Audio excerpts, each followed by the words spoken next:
Hello everybody, Seattle Mike, MMA with Friends. Sorry guys, I did not mean to make you wait that long. Fights with Friends, no longer MMA with Friends. But I did not mean to make you wait that long, but I got stuck in traffic. I just got my truck back for work. It had been in the shop for months. Too long. But we're here now. RK Chaos with the $5 donation says, "Go Cowboys." I can't agree with the Cowboys part, but I can definitely agree with the donation part. Thank you very much, Arcade Chaos.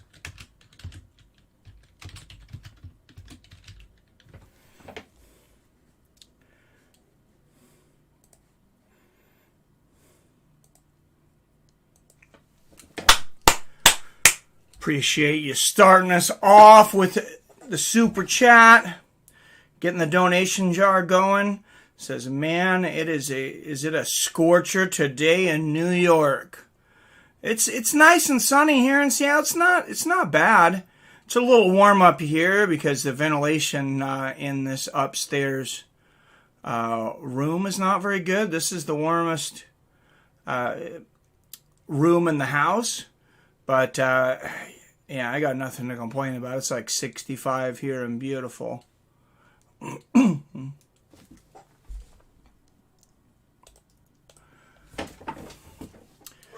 So we got us a little Bellator card tonight. And go through the chats. What's up? Ordinary Pete, Robert Kerrigan, Arcade Chaos, PBR Street Gang, Clavid. How you doing, man? KH Power, yes. I mean, this is real. I as real as anything is, I guess.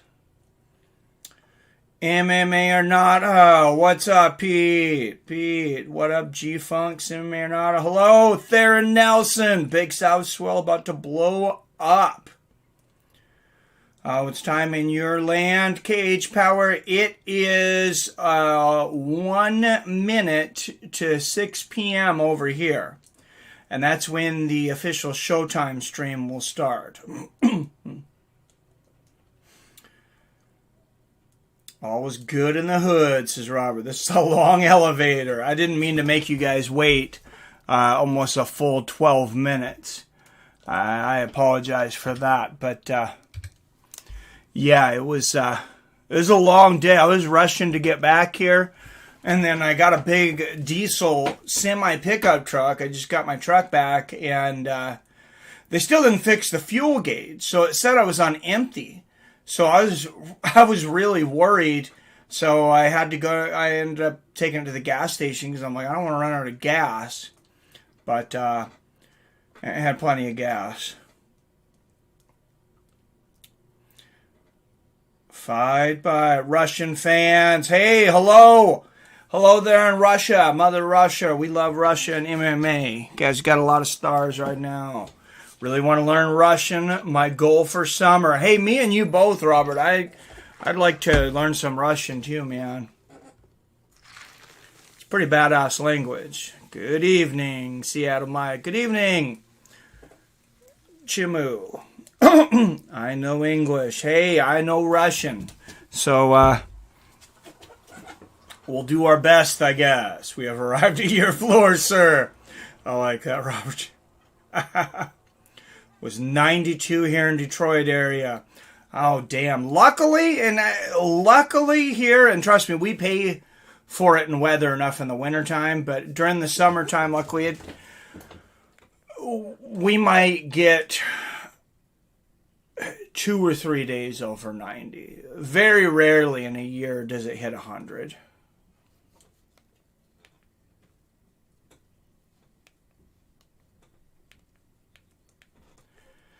So, and my Showtime map might have crashed. Waiting, I'll go back into it. But, of course, Shimu, that's cool. You know English. I would love to learn Russian and Arabic. Arabic would be a really interesting language, too. Everybody, I think that I know, or at least that I've asked and talked to some, though, that speaks Arabic also speaks like every other language. Oh, so...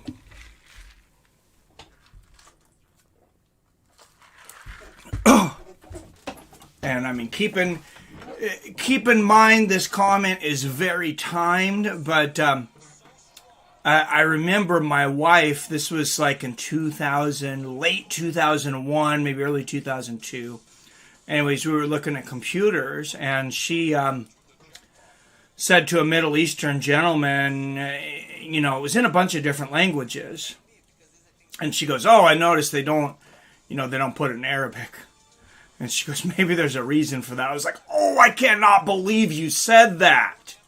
And I don't think she would say that now. But, like I said, it was a different time. And he just said to me, he goes, "That's because we know all the other languages." And I hadn't even picked up on the fact that the guy was Arabic. But...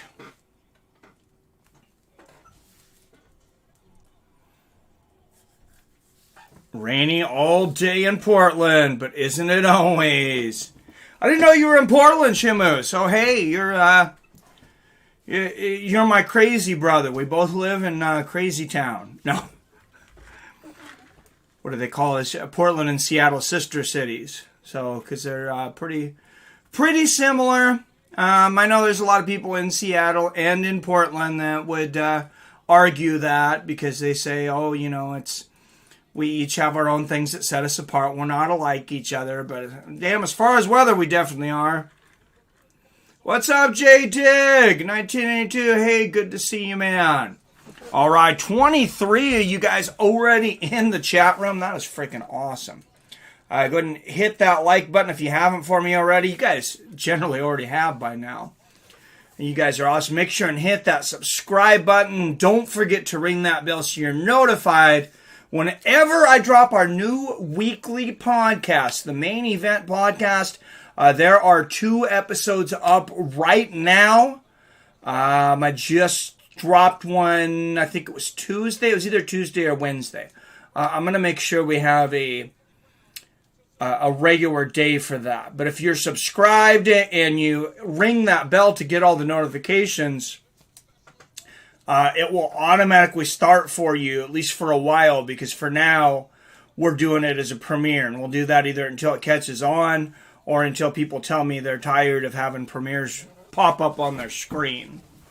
But basically, a premiere it's a video that a creator's already made, but then we watch together in real time and we can chat with each other. I don't have to concentrate on speaking or doing the video, so I can chat with you guys. I threw some trivia questions in this last one. I didn't have them in the first episode. This last one, there's 5 trivia questions as well, though.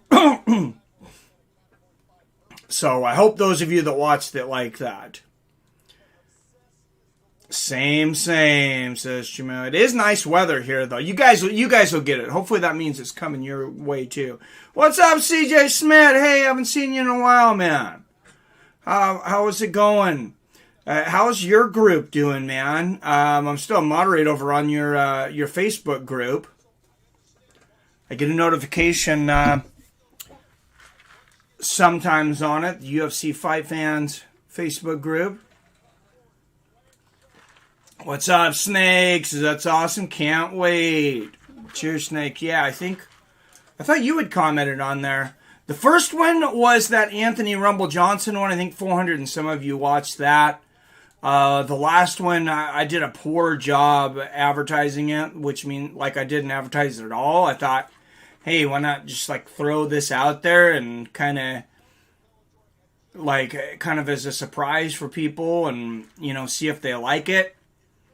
Part of that is I don't like promising things, and then something comes up and I wasn't able to do it. But now, I got this worked into my schedule. So I am going to try really hard to have a weekly podcast. We're going to have some guests in there. I have a format with other people, somewhat like a PDI. So we're going to have Billy on there. We're going to have Wyatt on there. We're going to hopefully have Robert on there. I didn't talk to you about it, I don't think, Robert, but Robert and a lot of you guys that have been here for so long, and anybody that's interested, pretty much, just email me. Good man, winter here. Oh man, you guys have like reverse seasons than us, right? Guess should be all of us periodically. Yeah, anybody that, yeah, for sure. Anybody that wants to come in, CJ. And I also want to have a live version of the main event, and it would be something like where we would have topics, and there's both people get a certain amount of time, probably 2 minutes, to state their case of why they feel a certain way on a topic, and then you guys will be able to vote them up points. So you'll be able to give them points depending on, who you think won the round or whatever. Actually, probably the easiest way to do it is just each person put out the name of who you think won, and that's a point. Portland is Seattle's sister city. Yeah, I said it. What's up? What's going on, Adam from Allen? Hey, good to see you, man. Yeah, I think the people that say they're not are just like a little too, what's the word for it? Cultish. A little too tribal. I guess maybe that's a little better word. Cultish maybe a bit far. Not for some. Did you hear Fury versus Joshua fight off? Deontay Wilder won court arbitration. Fury versus Wilder 3 set for July 24th. I didn't see that today. I knew it was headed in that direction because Deontay Wilder reportedly asked for $20 million to step aside because he does have that immediate rematch clause. I'm not going to hate on Wilder too much for taking the fight because, I mean, he's not the one who put the clause in there. It's the guys that put it in there that broke it. If I were him, I don't think I'd want to jump right back in there with Fury. I don't think it's a great idea. I think he should go out there, fight one of these contenders, somebody like 5 to 10. And I mean, really, is there anybody that can beat him outside of Tyson Fury, Anthony Joshua, or even give him much of a fight? Probably not. So, I mean, I would have taken that route, I think. Taken one fight, watch those guys fight, let everything kind of dust out. Then you can be the good guy stepping aside, saying, hey, I want to, let these guys fight. I'll take whoever the winner is. Let me at him. I want to fight the best. And I think he probably could have gone a little ways towards recouping that reputation, all the damage he's done to it since that last Fury fight, and I just feel like, if anything, he's probably done more damage to it now, and a lot of people are still not going to be Wilder fans at this point, even should he win that fight dominantly. PBR Street Gang, hi MMA Mike, hello to all in chat. PBR Street Gang with the second donation of the night. Thank you, my friend. PBR Street Gang, a frequent super chat donator, a premium member, and a Patreon. Dude's got the trifecta going on. So I appreciate you, man. PBR Street Gang, always supporting the channel in any way you can, as most of you guys do. Most of the people on here are people that are on here like pretty much all the time. So I think I'm going to kind of see what you guys want and what the community wants and thinks is professional. But I think we could probably loosen up the talk a little bit. I'm really not worried about YouTube promoting. At this point, I think it's just going to be, this is going to be a community-built channel. So it's like, get people here, and we try to keep them in our community. Mike, using Showtime app or cable TV? I'm using the Showtime app on my Roku, Robert. If it isn't the Frights of Fans family, you filthy animals, you. What's up, Billy Hughes? Billy Hughes up in here. Billy in the house. Cheers. All right, Val. First fight of the night coming up here, guys. Valerie Laredo fighting Hannah Guy. Valerie Laredo, of course, a decorated kickboxer. This is just her fourth MMA fight. She's just 22 years old. She wears her gi and her black belt down to the cage. Hannah Guy, 2-1 in MMA, not near as experienced as a combat fighter, but as you guys all know, even if you come on from boxing or some other MMA bout, you can't just jump right in there with the big dogs. You do have to build yourself up, and I mean the fact that she's already fought, I believe, all of her fights in Bellator. All right, Hannah Guy, 2-1, both careers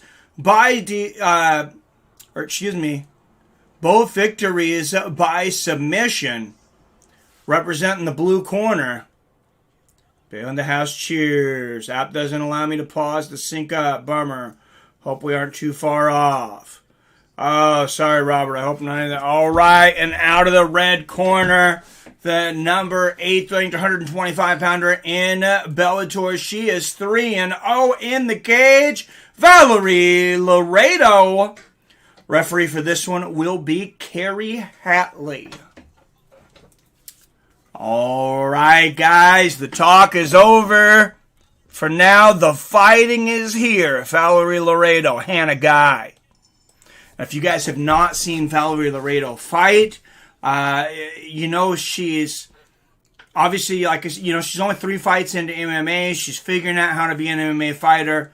From striking, Hannah Guy's got 2 submissions.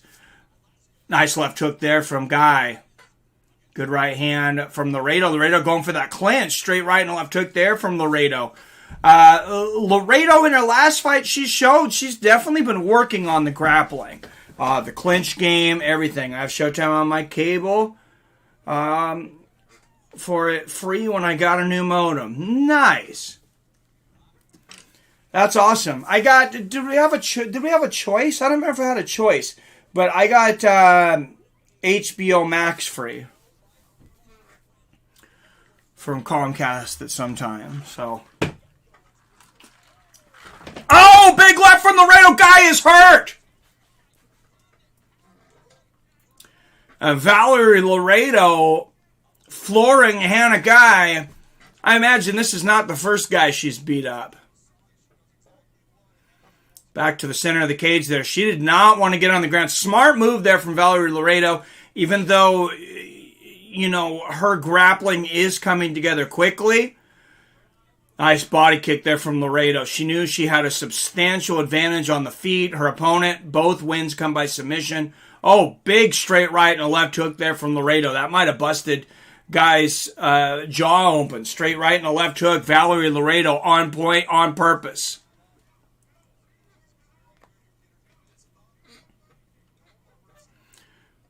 Nice feints here from Laredo, too. Oh, and nice job there from Guy, ducking under the overhand right.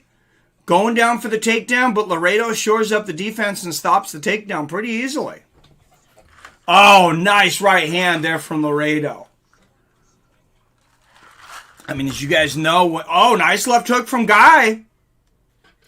Right on the chin. That was her best shot of the fight. And Laredo all of a sudden doing a lot more movement, circling there.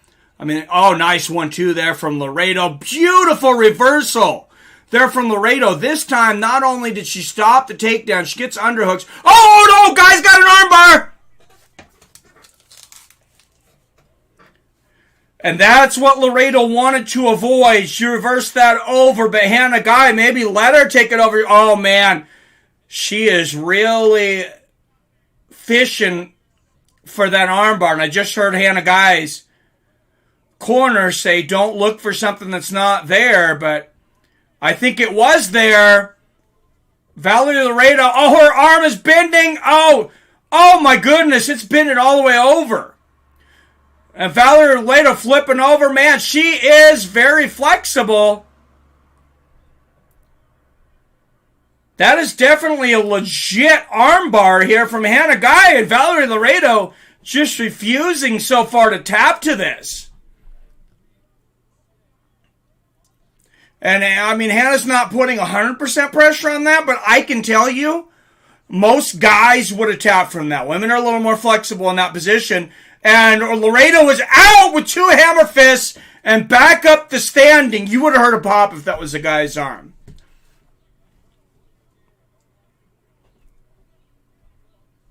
Hey, Kyle Fabian, why don't you go get Showtime, you cheap bastard? Nice right hand there from Guy. A straight right.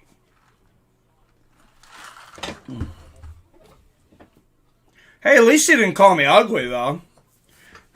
I'm sure that's probably coming now that I said it.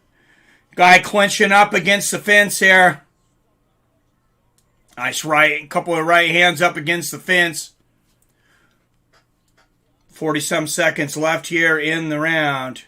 It's not on ES. Oh, awesome. You were ahead of me, so I paused. Yes. Ooh, we all synced up. Beautiful. I like it, Robert. Nice right hand there in the clinch from Laredo. Big knee to the body from Guy. And they break. Oh, nice spinning kick to the chest there. She heel to, I would say probably heel to breast there. I don't know. It's around the chest area. Nice shot there from Laredo. And Hannah Guy is going to get a takedown here at the end. Nice right hand and a couple of hammer fists there. And Guy going for the armbar again. And she almost had it. Laredo's got to be really careful with that. I mean, I think Hannah Guy might be able to get that armbar just from pulling guard before this fight's over. Women are so flexible. Yeah, they are. I mean, it wasn't a perfect armbar, but like I'm saying, most guys, I think you hear a pop there. I've sparred enough on the ground.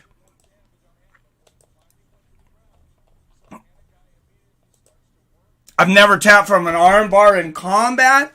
Not that I wouldn't. I definitely would before I broke my arm. It's just, I don't, I was not getting paid to fight. So, in practice, I did at times. And that's probably one where you're probably thinking something's about to snap or already had snapped. Austin is not on ESPN Brazil. Oh, really? Bet you didn't know I knew some Portuguese. Ha ha. Pause that. Hey, good job. Now, Mike fighting with a 13-old who balls haven't dropped. Ah, what a Friday.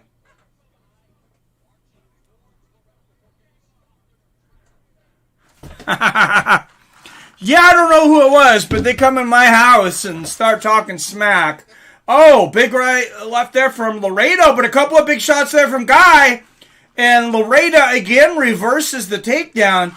But if you're Hannah Guy, and I think she may have done this on this first armbar attempt. Oh, beautiful reversal from Guy. And, I mean, this is her world. I gave Valerie Laredo the first round, by the way. Even though Guy had that legitimate armbar submission attempt, Laredo dropped her with a shot.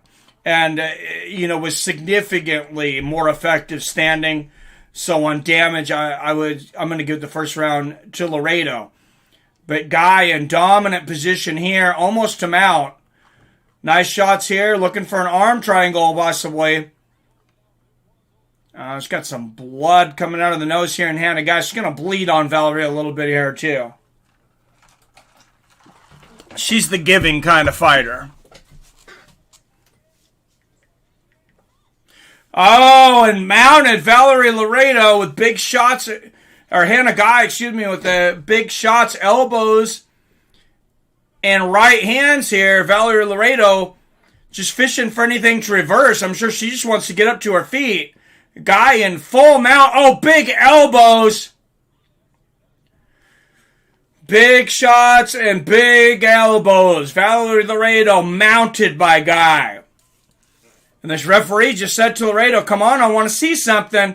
I hope he's not thinking about stopping this so far there. I think that would have been a very early stoppage. Oh, some big shots here with the triangle, though, from Guy. The good thing now is Laredo can get out, and she does. And now she's in Guy's guard, though. Until she stands up, she's really not out. Hannah Guy has obviously got a far superior ground game to Valerie Laredo. 10-9 Laredo. What's I saying? Dude, show the fight. Come on, man. Hurry before my mom makes me do the dishes. Hammer fist from the bottom there from Guy. And Laredo's in the open guard of Guy. It looked like she might have been able to get out there for a moment. And it's Guy mostly doing the striking from the bottom, and Guy going for the high triangle. She's going for that high rubber guard right now. Oh, and there it is. She's going for the arm. She's got an arm. Oh, and beautiful reversal. Laredo, not as experienced on the ground in trying to get away from that armbar. She was scared. She gave up mount. Oh, and now Hannah Guy going for the belly down armbar. Man, this kind of almost seems like it's maybe just been a matter of time before she locked this armbar. But Laredo, good job moving there, moving across and blocking the armbar temporarily. It's not straightened out now. Oh, she almost had it straightened out, and she seen the referee coming over and, like drawing the line saying, hey, it's almost straight, telling the rating, you got to be careful here. Does he get showtime in his room? Oh, and Guy. Oh, those hammer fists. Those hammer fists to the body and the head could be monumental in getting Laredo to straighten that arm out. And Laredo's out. She just needs to stand up and get the hell out of there. And she does. She says, get on up with me, pony. Oh, spinning back fist lands for Laredo. And that didn't do any favors for a Guy's chin or her nose, which is already bleeding. Nice side kick to the face there from Valerie Laredo. And this is her world. Now another spinning back fist from Valerie Laredo. Laredo working quickly now. She does not want to go down to the ground again with Hannah Guy, who won that round on my scorecard. I gave that round to Hannah Guy, 10-9. I have it a round apiece.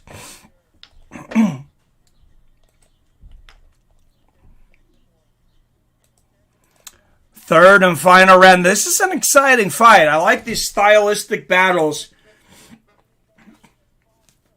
Oh, wow. Valerie Laredo's corner just told her, stop the stupid shit with the spinning back fists and stay the boxing. She just landed 2 spinning back fists, and that's not what got her on her back.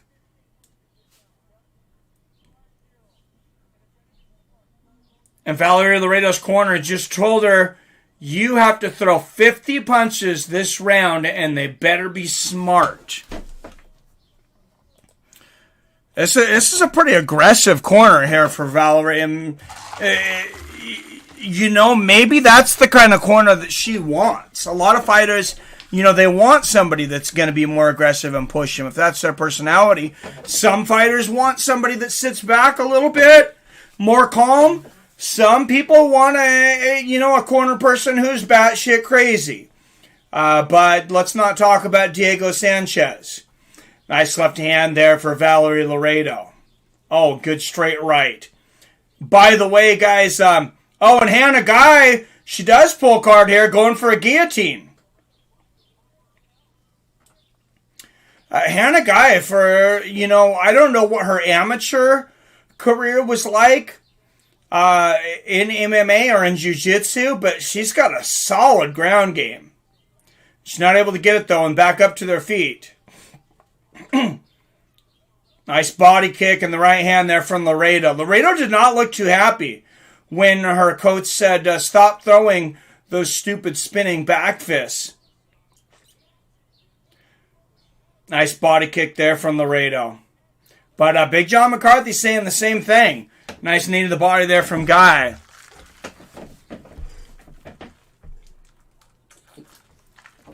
Oh, nice right hand out of the clinch. And a big combination there from Laredo. And listen to her corner now. She lands a big right hand. Oh, she's going to jump into the guard of Guy, though. What are you doing? What are you doing? Oh, nice right hand, and she gets out. Get the fook out of there. Do not go down there. I mean, in Valerie Laredo's experience, I mean, Hannah Guy might as well be Gordon Ryan. Nice body kick there for Laredo. And Guy's shooting for the takedown again. Gets a foot. Oh, and nice couple of right hands on the ground. She's got to stay away from her on the ground, though. I know she thinks, oh, we can get a couple extra shots in here. It's not worth it. Couple of nice butt kicks there from Laredo.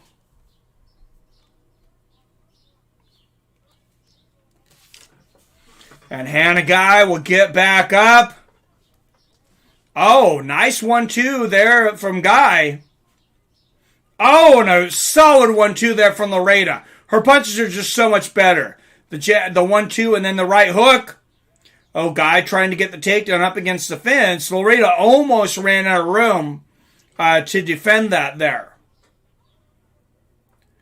Nice knees here from Hannah Guy.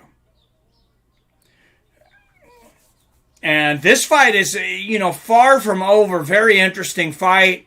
But should Laredo hold on, win this round, and win this fight, nice couple of knees there from Guy. I would love to see Hannah Guy stay in Bellator. Oh, nice body kick there from Laredo. That's one of those fancy kicks that the corner told her not to use. But Guy with the clinch, just staying busy, a couple little shots, knee to the body. And Laredo, I think they want to see that busy work standing. And she's hurt Guy several times with that right hand. Just the orthodox boxing. So I understand why her corner's telling her that.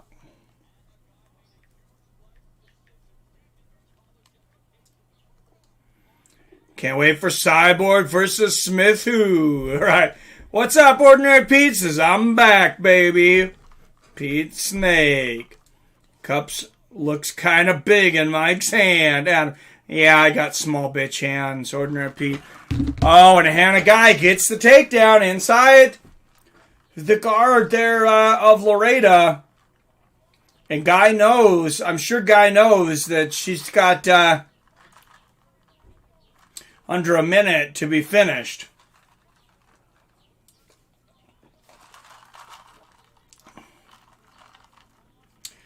And I mean, it wouldn't be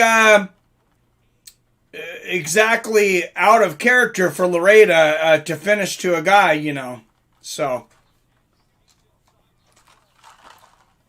oh man, Guy to side control. She looked for an arm triangle or something here, but with this position here at the end, this could make this third round difficult to score.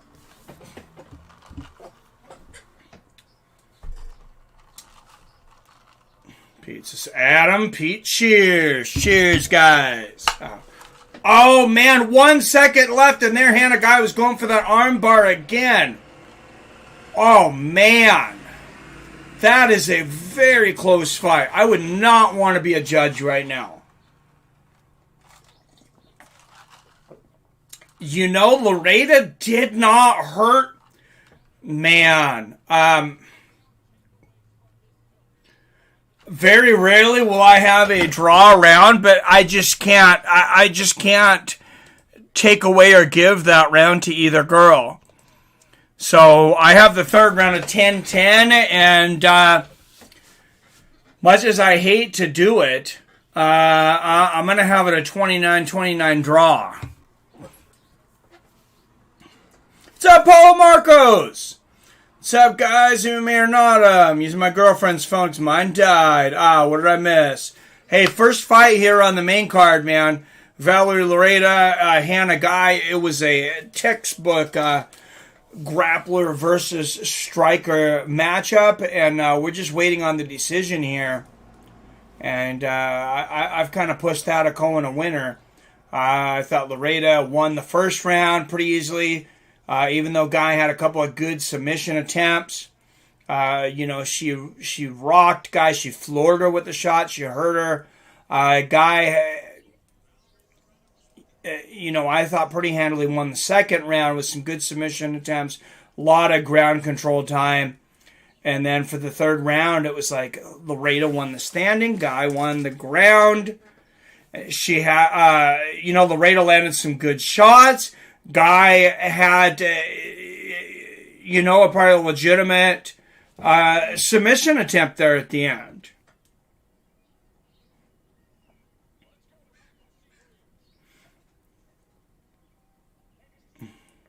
MMA. Of course, Pete hitting on MMA or not his girl. No. Wow, 30-27 to the first judge. And the last two judges, 29-28, all for the winner. Hannah Guy, wow. When I heard a 30-27, I thought for sure Hannah was getting ripped.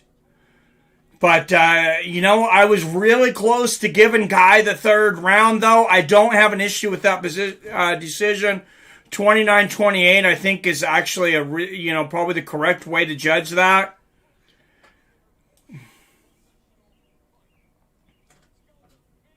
Not hitting, but I knew you were, Pete. I'm just messing with you, man. All right, 30 back up in here. Make sure you hit that thumbs up button, guys.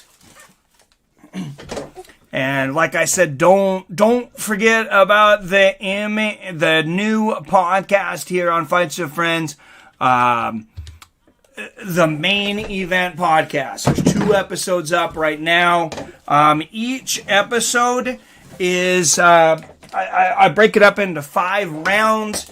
So it's 5 different rounds about different news stories around MMA. And then we do like a results matchup for the week before, and then preview any up-and-coming cards.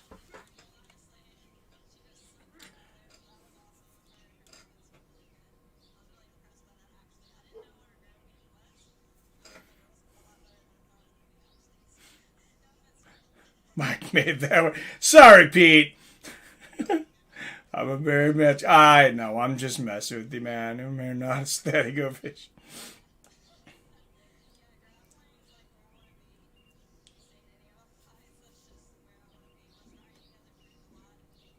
Sorry, MMA or nada. I don't. All fun and all fun.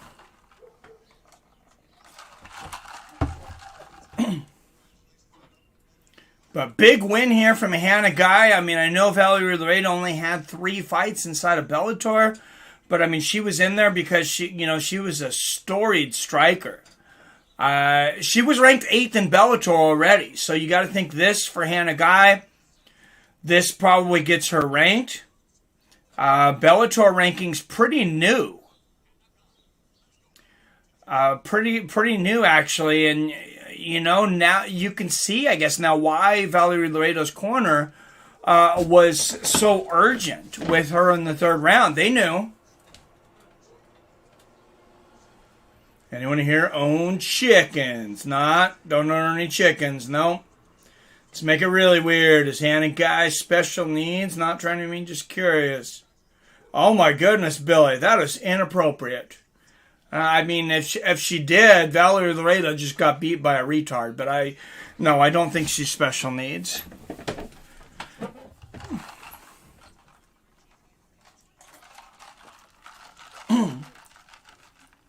Got a dog, no chickens. I like this 2021 Billy, right?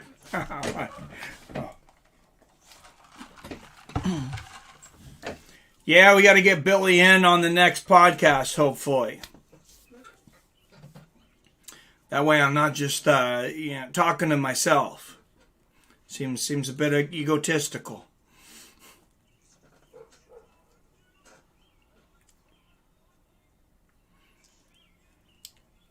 Now, we got some interesting fights. I'm not sure what the order is going to be on this, because on the Bellator card, Laredo and Hannah Guy was supposed to be the 3 spot. So I'm going to wait until they give us the order. But, besides Cris Cyborg and Leslie Smith tonight, we got Austin Vanderford, or Mr. Vanzant, as some of you call him, undefeated 10-0. Paige Vanzant's husband, against Fabian Edwards, Leon Edwards, younger brother, 9-1, who I happen to know a little bit. I have talked to him a little bit online. He's not so big into the interviews and stuff. He's not, or at least yet. I think he'll do them if he has to. Not for fun. But he's 9-1, and he's a very good fighter. And then the other big fight on this one is Leandro Higo, up and rising bantamweight in Bellator, fighting the former champion Darrion Caldwell. Darrion Caldwell got knocked out of the tournament by AJ Mckee out of the Grand Prix. Negative Pete, though I got so drunk one night that I would up to chickens pecking, and woke up to chickens pecking in my head. True story. Damn. What's up, Jason Keegan? Says Mikey. 2021 Billy purposely doesn't slaughter us in the trivia and lays out jokey jokes. Anyone buy Trade Toho collectibles? Yeah, I figured that's what you meant, MMA. I've never heard of them, actually. Did you hear her talk? If not, she is partially deaf. No, I didn't listen to her talk, actually.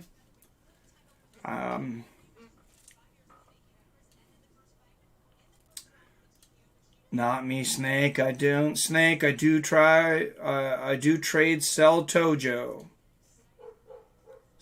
Oh, jeez. Mr. Seattle Mike, could you put up a link for the new channel?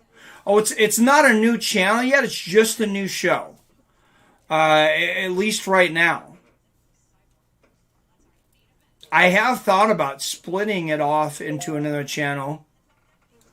I have a channel now just sitting there with 1,300 of you guys subscribed to it, because I was doing other sports things on it, and then once sports kind of went away, I never went back to the other sports.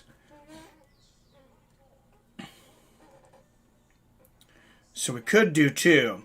It's time for that one guy to get out of Vanzant's shadow. I like it, Adam. Austin gets to play the bongos on Paige's booty. I hate him so much. I smoking the beers and drinking the dope, says Jason. Nice. I'm building a big collection of Godzilla's Mortal Kombat Predators. Oh, is that what this company is? Cool stuff. Take your rarest one. All right, guys. Fighters for the next match are in the cage.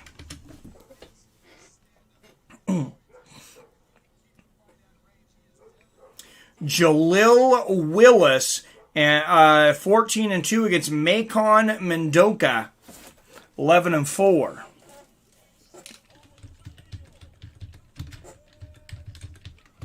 Actually, excuse me, Jalil Willis is making his way to the cage right now. Macon is in the cage.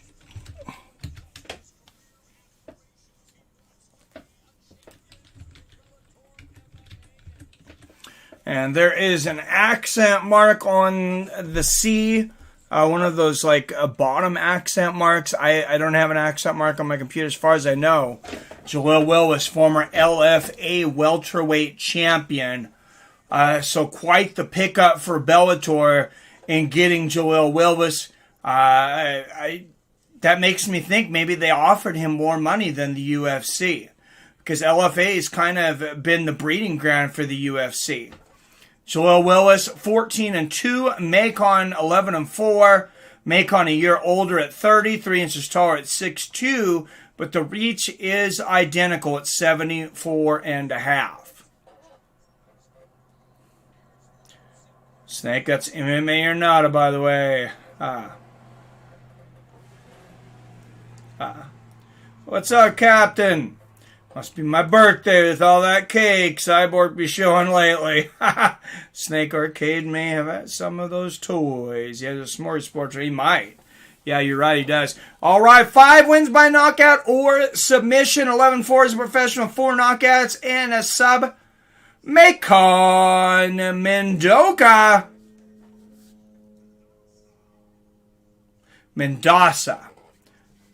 Actually, that's how Michael C. Williams pronounced it, so I'm going to go with that. NECA Predators are nice.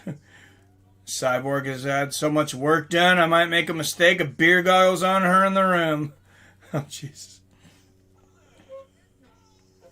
Out of the blue corner, he is 14-2 as a professional. The former LFA welterweight champion, Jaleel Willis.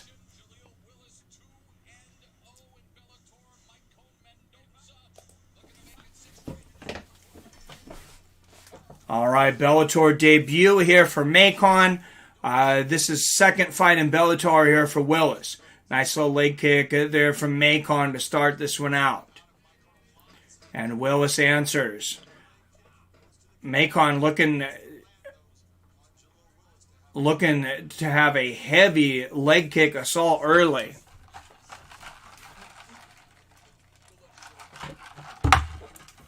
Jaleel Willis is a smooth customer, though. Nice low leg kick there from Macon. Good body kick from Macon. Macon very aggressive here. Another good body kick.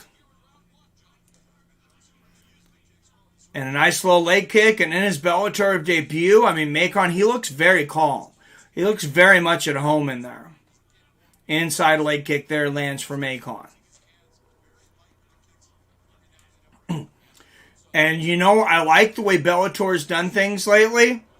With their main card, it's like sometimes it's only 4 fights, sometimes it's 5. It's generally not 6, like the UFC. But everything they put out there pretty much for that main card, they've been pretty good fights. And Willis catches that body kick of Macon, gets the takedown for a moment. Macon up to one knee here. And Joel going for the big slam, though, and he's got it straight into side control. Jaleel Willis. Long-time wrestler. Since the 7th grade. I actually wrestled in the 6th grade. And then, for some reason, I didn't go back. I don't know why. I wish I would have.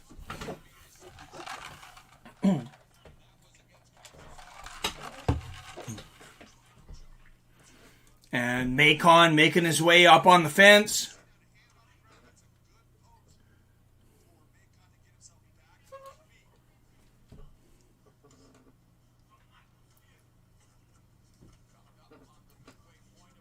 So everybody's smoking on. It's Robert. First time I ever seen her fight a chick that looked uglier than her. Oh my goodness. Tangy OG and Lemon Haze. Wake up next day. I hooked up with Vitar Balford where her makeup is off. Oh my goodness. Right? White Widows that I'm trying to buy some seeds. Nice. Got some train wreck, but it smells pissy for some reason. I'll cook with it. Nice. Mike smoking on that OG. Just kidding that. Oh, Jesus, Billy. Jesus, Billy!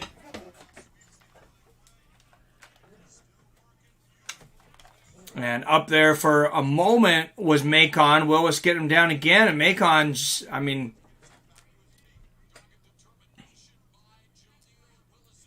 right back up. Well, Jill Willis, he really wants to take this to the ground, though.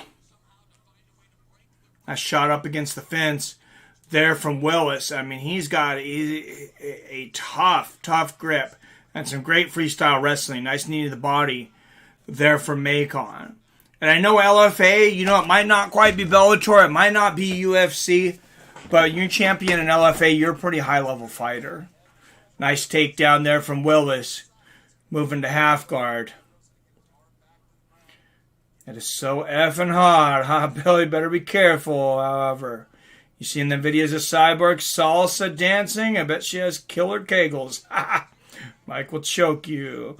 I smoked some weed called cat piss before it was fire. Damn, that does not sound good. What is attributes this chick that's fighting Cyborg? She lost the Cyborg before. She's 3 years older, 38 years old, and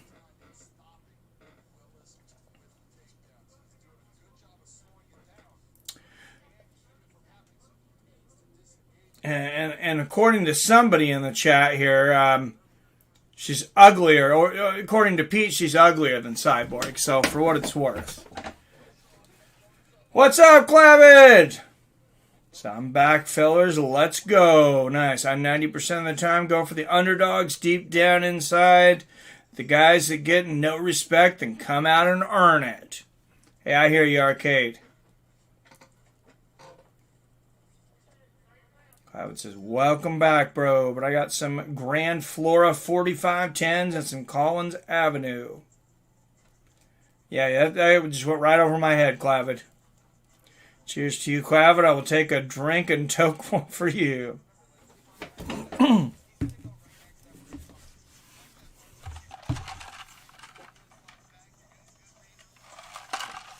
right, let's listen over in the corner of Jalil Willis.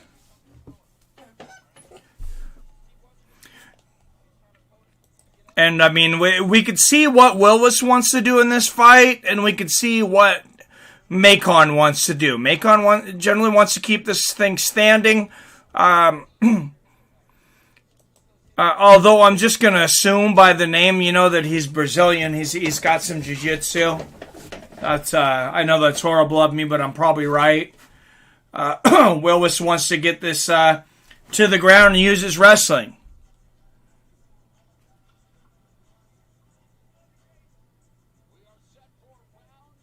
All right, here we go. 150 milligrams the other day at work. You ate 150 milligrams at work? Oh my goodness. Time warp through the day. Jesus Christ, man. You can buy them at the dispensary. Nice. Oblivious. Ha. Ship pita sell you now for $180. Ha.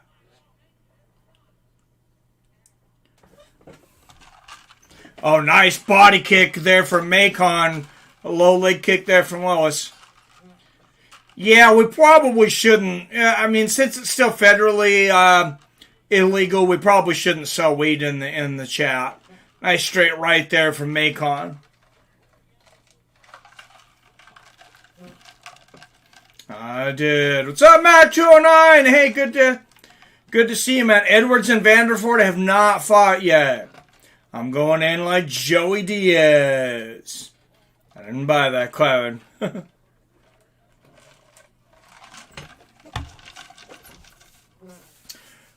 All right. See some action in this fight. I mean, if it takes Macon striking here. Oh, big 1-2 in a right hand. There for Macon, and Willis comes back with the right hand of his own. Head kick for Macon. Right hand for Willis. And I said, let's see some action. These boys answered.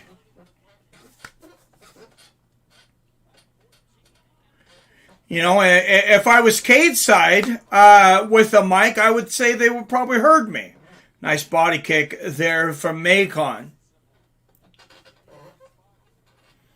Sorry, Pete McClavid is over it. I'm already buzzed. Maryland, only DMV state to not be legal. Are they the last ones? Oh, wow. That's crazy. I'm sorry about that. That's unfortunate. So if we only have one state out there, if all 50 states are legal, don't they have to make it legal federally? You would think. Nice 1-2 there from Willis. Inside leg kick there from Willis and a body kick from Macon. Nice body kick. I like Macon's kicks. They come out, they snap, they come out fast. There's not a whole lot of tail on them. Nice right hand there from Macon. Next Bellator, June 11th, Douglas Lima defends his belt against Amasov.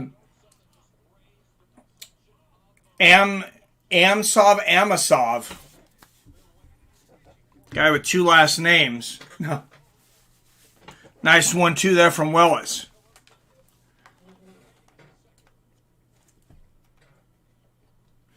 Oh, nice inside leg kick there from Willis. Masks it with the hands upstairs and lands a low leg kick. Oh, nice right hand there from Willis. Oh, good knee to the body there from Willis, from Macon, but good takedown there from Willis. And he's winning these rounds with that rest. That is the difference. The striking's fairly even. Oh, big hammer fist there from Willis.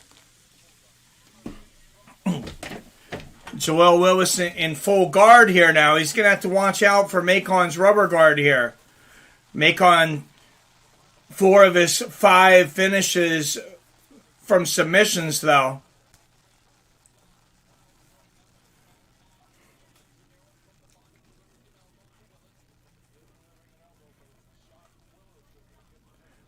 Sorry, Pete McClavin, I'm already buzzed, but I got my medical card. I don't know. I paid for quality buds. Nice. That was some action. Legally buying floor plants at store tomorrow. Nice.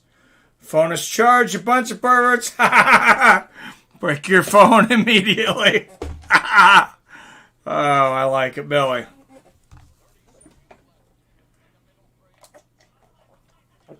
Oh, but a nice hammer fist there from Macon.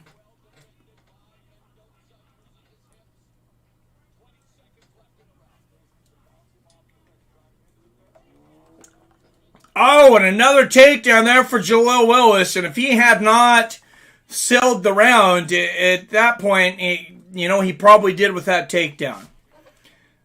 That was a nice slam. But Joel Willis is starting to breathe very heavily, though, going into the third round. What's up, Benny B? Hey, Mike and Chad, another great night of fights. I got to announce right now, it's on 5 massive nugs. It's very loud. Am I really loud? Nice. Sounds great, Snake. 2018 Willis to all of us. Yeah, I'm probably louder with the headphones on. I'll turn the mic down a little bit. You guys let me know.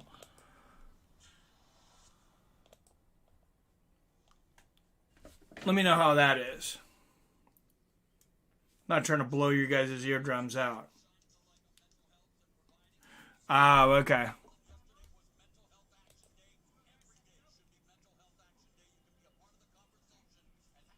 Oh, I turned down a little bit anyways. I can't imagine I'm quiet with these headphones on.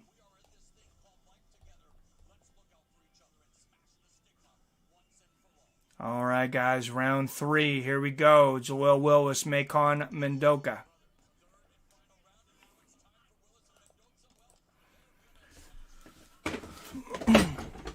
Oh.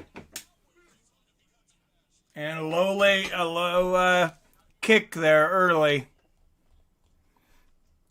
Early in the round, Macon caught him in the boys. Oh, yep, that was definitely that was shin to knot.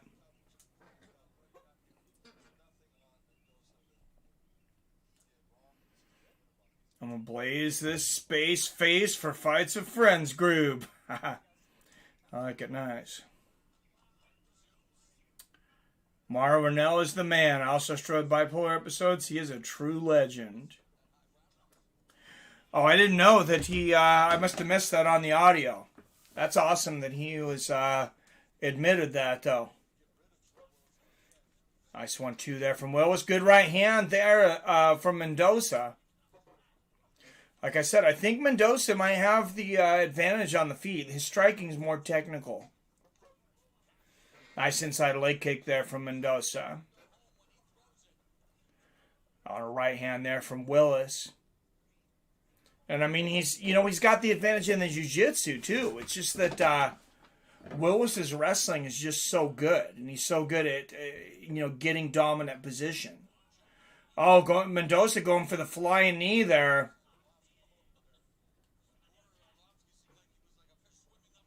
4 minute 39, 358, 357, 356, 355, 54, 53, 52, 51, 350 if you're looking to sync back up. Loud weed makes you quiet.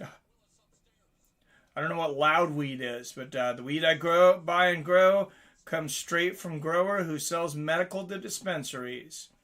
Nice. At 21% THC weed, blow away 30%. All about the terps.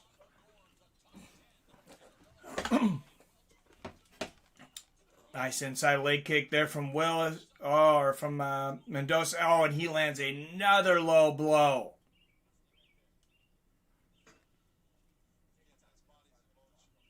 That might be a point.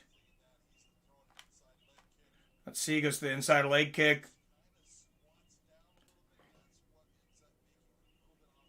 Yeah, and if Willis wasn't squatting down to a weird position there, I don't think that lands that way.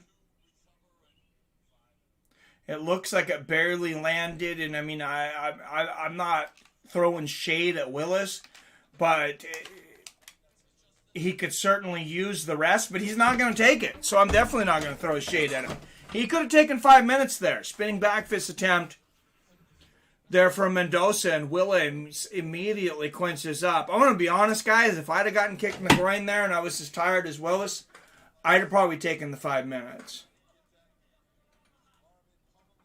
Dude, Darren has been MIA for a while. Still sending you random texts, but he did have a video of an eagle eating a fish that was cooked. Oh, yeah, he sends me a lot of stuff. I talked to Darren a decent amount of time. He was in here earlier. He was in here right before we started, actually, in the waiting chat room. Nice body kick there from Willis. Oh, flying knee attempt. Hard to tell from the angle, but it looks like he at least caught part of that. And Willis gets the takedown again. Mendoza immediately standing back up. Mendoza, I think, needs a finish, and I think he knows it. Loud weed makes me deaf. Never met so many people who love talking about how strong their butt is. Just smoke it and then space out. Well, Billy, I was getting some bunk, seedy crap before I got my card, so I like it. Nice. Hey, if YouTube has an issue with it, Billy, we'll just claim some kind of ism. We'll just say that they're being some kind of, they're discriminating in some way. There's got to be a weed card for that, right? Nice 1-2 there from Willis. Oh, nice left hook there from Willis. Oh, big right hand right on the chin there from Jaleel Willis.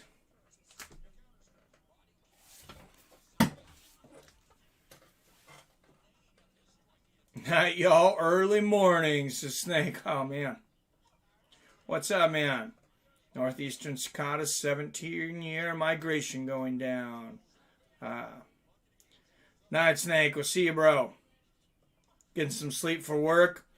That's my seeds if y'all want. Tell them I have depression and anxiety. Without my green meds, I don't feel right. Hey, my mind's a hell of a lot better than taking, freaking Xanax or, something like that. Nice low leg kick there from Willis. Oh, big right hand there from Mendoza.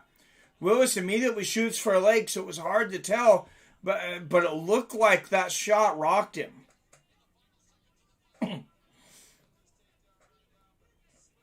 And Willis not able to get the takedown here. I think Mendoza might have won this round. Oh, and he's chasing Willis down. Yeah, Willis, he's tired. He might be a little stunned. Nice right hand there from Mendoza. And it's all over. We'll go to the scorecards. I got a 29-28 Jaleel Willis.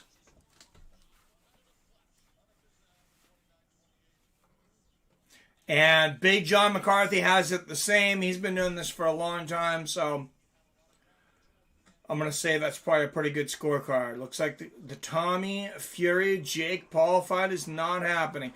Yeah, I seen Jake Paul was throwing some shade at Fury's brother for wanting that fight. I'm not sure why. I mean, he's too tough for Jake, I guess. I don't know. Yeah, better than Yay, Xans, and Percocets. Oh, for damn sure. Yeah, see you, Snake. Here's a funny saying. What's up, Arcade Chaos back? Thanks for the donation earlier, by the way, friend. I think you were out by the time I caught it. Here's a funny saying. I've never been an Anderson Silva fan. I just gave him respect, and here's how I know every slight he was in, I wanted him to lose. I was always a big Anderson Silva fan. I could one mid-seed into some pretty decent stuff. It was Lemon Haze. Nice. And Robert, 29-28 Willis. So it is unanimous. The three judges, myself, Robert Kerrigan, and Big John McCarthy, I don't think we really need to hear from the other three drunk fools.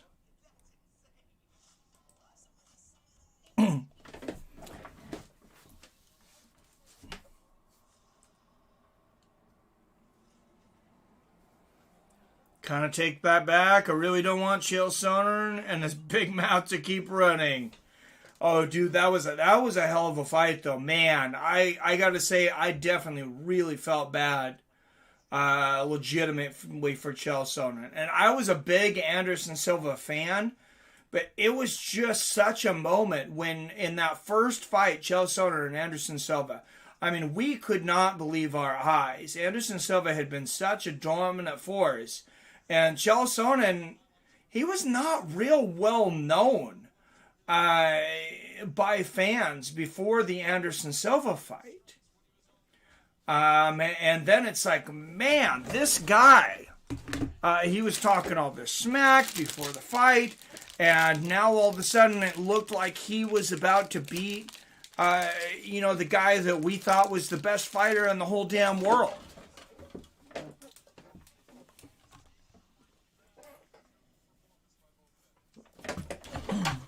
I really hope he wins his boxing match coming up, though, against Julio Cesar Chavez Jr.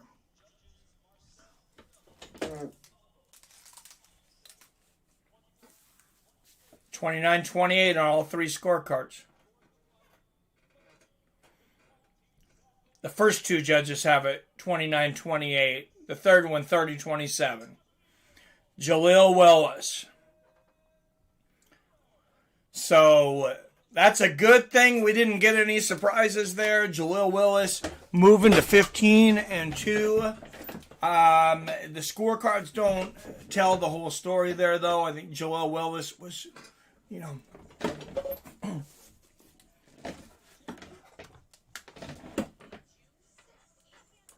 he was definitely tested by Macon in Macon's Bellator debut. I'd like to see him back as well.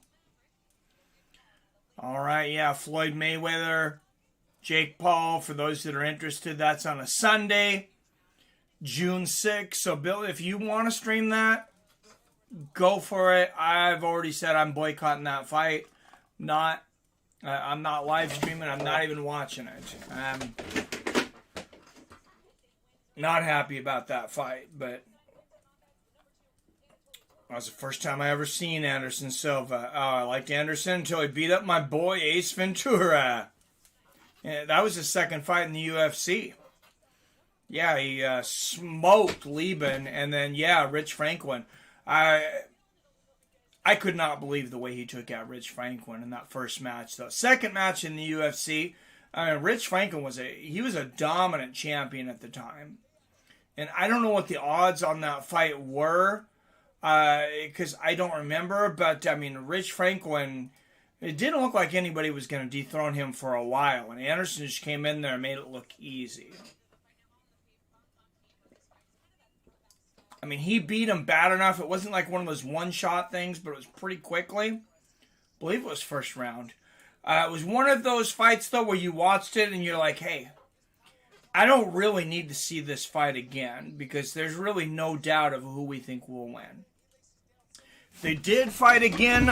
Rich Franklin, did do better in the second fight, but, Anderson beat him again the second time.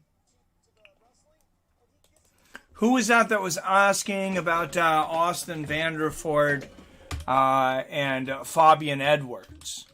That match is up next.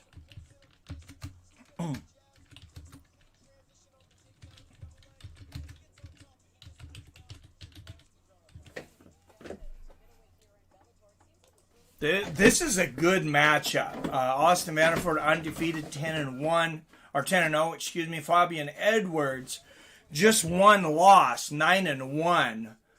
Fabian, the younger brother of Leon Edwards. I want all Brazilian fighters to lose. And Greg Brimstone coming back to the top contender.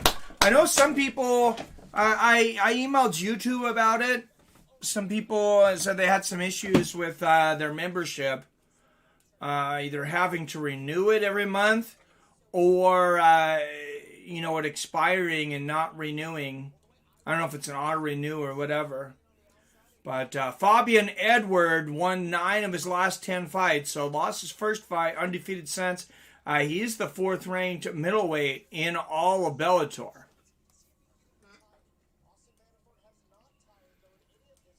Look, I'm not saying he wasn't the best ever. I'm just saying I didn't personally like him. No, that's good, man. I appreciate your honesty. Going from here to a tarot card reading session. I've never done anything like that, Clavid. I grew up in a Baptist church, so we're scared of those kinds of things. Like, my daughter, she had some friends over, and I found out she had a Ouija board in the house.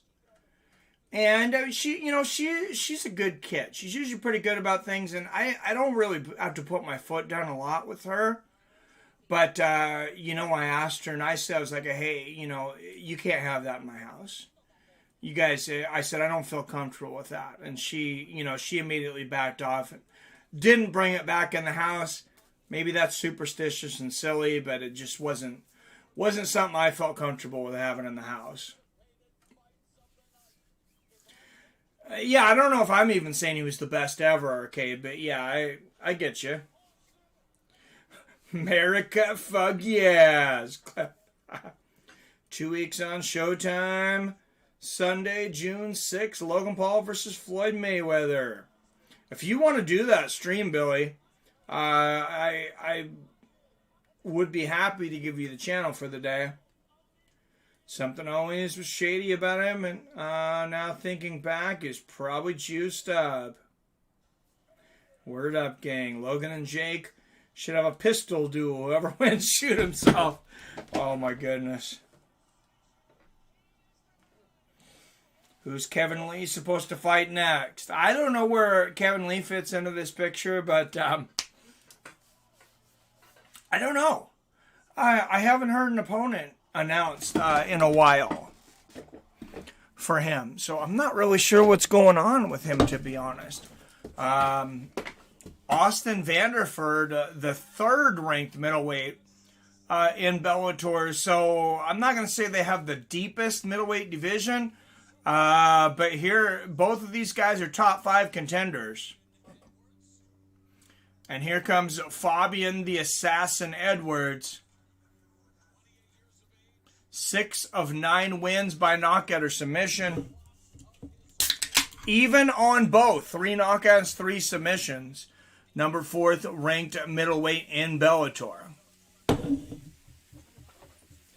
And I've heard he's got a great sparring partner. I've heard his older brother's pretty damn good at MMA.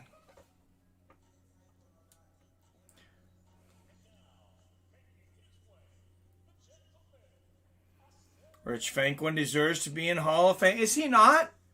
I guess I didn't ever see him in there. I just kind of assumed that's a guy that's got to be in there. Yeah, I 100% agree. Sorry I'm a little tardy to the party. What's up, Seattle Mike? New Britain Paulie in the house. Hey, good to see you, man. Doing good. Just enjoying a night of fights, man. How are you? Back in the VIP club. Yes, yes, sir.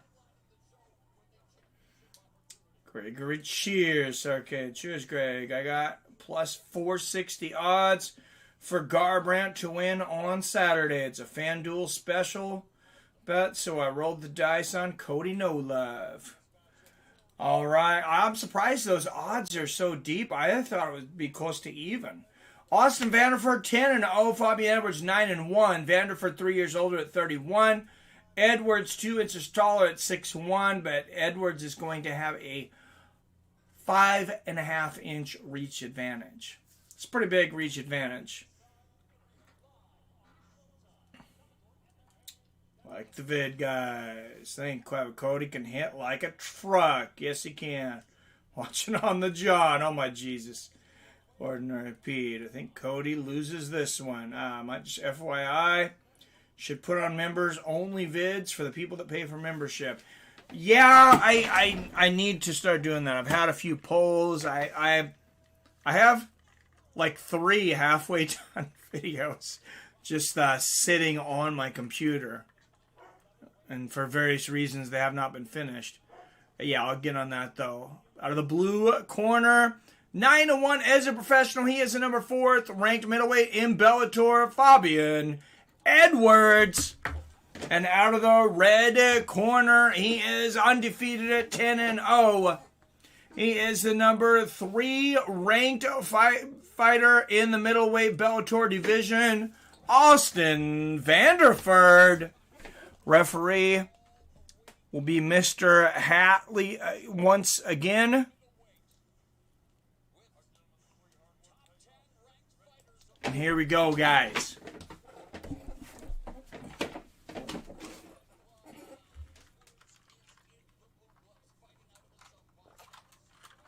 Edwards in the blue gloves. Vanderford. Red gloves. Nice body kick there from Edwards to start this out. Oh, by the way, I'm going to go with Edwards to pull off the upset. He's a slight underdog, ranked slightly lower than Vanderford, who's undefeated. I think he is going to have his first defeat tonight, though.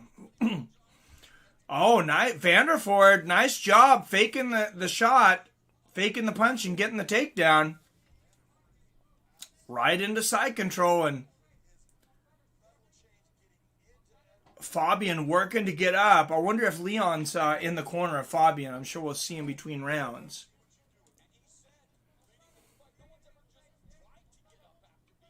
Yeah, Jacare got cut, Billy. That sucks. Kevin Lee is in a constant battle with himself. Aren't we all? Chris Lieben chin, holy hell. Dude, Chris Lieben might have had the best chin ever. And it lasted. 40 years old, his last fight in BKFC, he literally just walked through the fire and knocks the dude out. I mean, he walked through some big shots from a hard puncher and, just got in there and he's like, I'm taking this.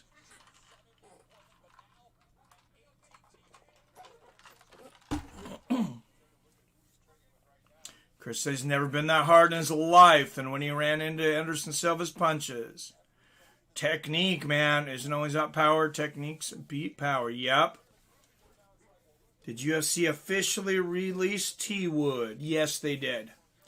He's still a commentator for ESPN, though, and I don't know if he's an official employee of the UFC, but T. Wood's going to be just fine. Oh, and Edwards is up and lands a straight left hand. Kind of chasing Vanderford now. Nice body kick from Edwards and a good straight left there. Oh, nice body kick from Edwards. I like to see a little more circling to stay away from the takedown attempts from Vanderford. But Edwards, I mean, he's on the right page, making a wrestler back up. Hard to take a guy down when you're backing up.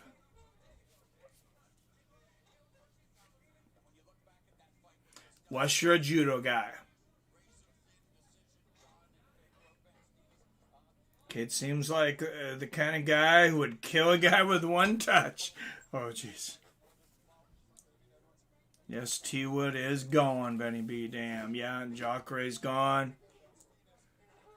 I'm getting really smarter, guys.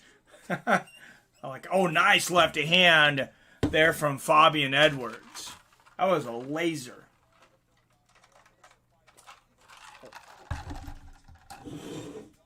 Oh, another nice left hand there from Edwards.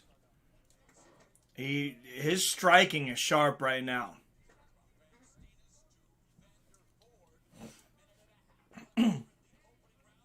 Nice jab lands there for Edwards. Straight right over the top lands for Vanderford. Oh, nice body kick for Vanderford and then defense afterwards. Fabian was waiting for him. Waiting to catch him with that overhand. And Vanderford, good defense there. Nice left hand there from Edwards. Vanderford's been going to that body kick, though. Edwards answers with one of his own. Oh, and Vanderford, good takedown defense that time from Edwards. Vanderford masked that pretty well, I thought, though. With the striking, gets it the second time, though. A couple elbows from Edwards. But Vanderford getting another takedown. This might seal the round for him. If Edwards isn't able to do something big.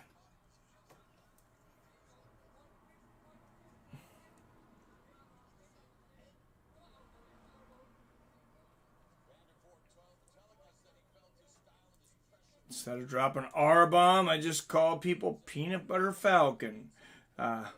Chris Lieben actually fights better after he's been rocked.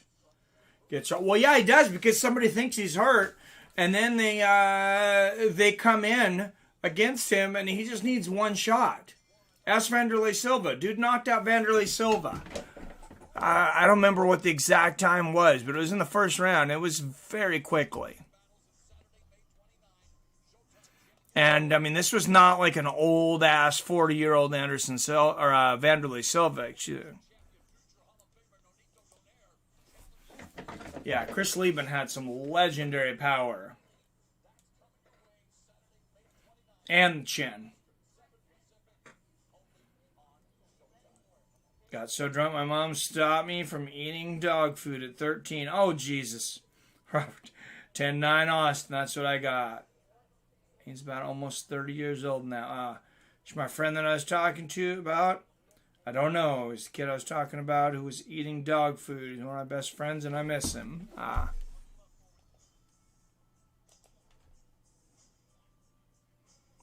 don't think I had any friends that eat dog food, but yeah, I understand.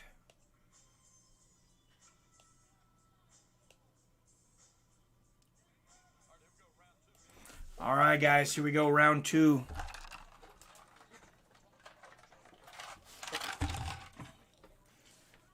Oh, nice body kick there from Edwards. The left hand over the top from Vanderford, but Edwards caught the boys.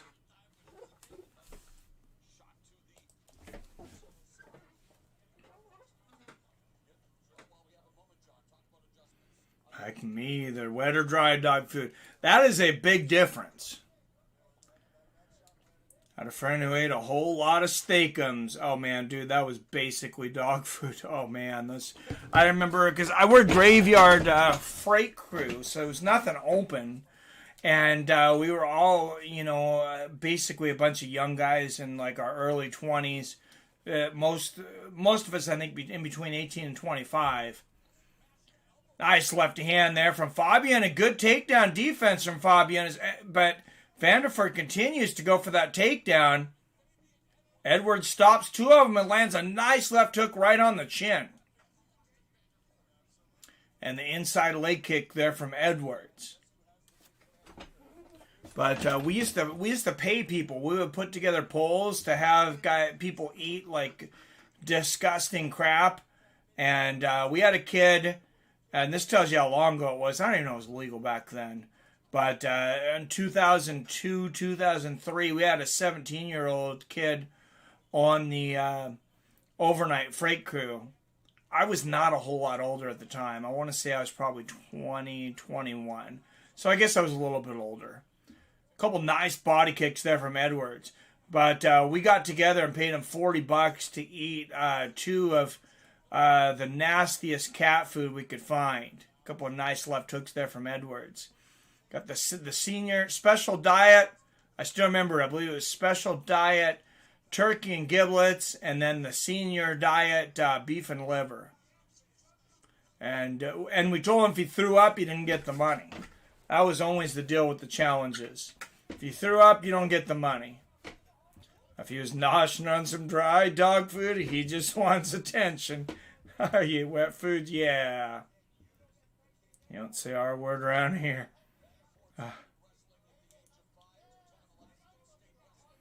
See the way Austin does that leg kick against the cage like Khabib. More fighters should do that. What's up, Sam 302? For sure, man.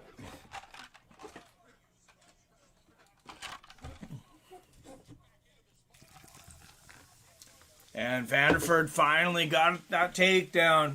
I mean, he kept going for it. It's like it's precious. Like he was looking for his ring. Like in the Lord of the Rings.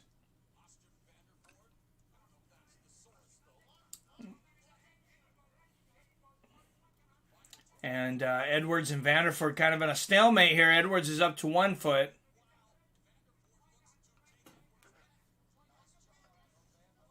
Yeah, Robert, don't say the R word on that guy. Can respect that. I have a lot of friends that have come and gone, but I've never had a more real friend. My friend David, that's effing with me because I was like his older brother. Oh, I don't say our word. I just call people Peanut Butter Falcon. 125 left in the second. Never officially told me that I couldn't go and see him or take him to a movie or something. But what they did too, I can't see them face to face or it's going to be a fight. That sucks, man. Jesus, Pete. It's a movie you have to see starring Shia LaBeouf.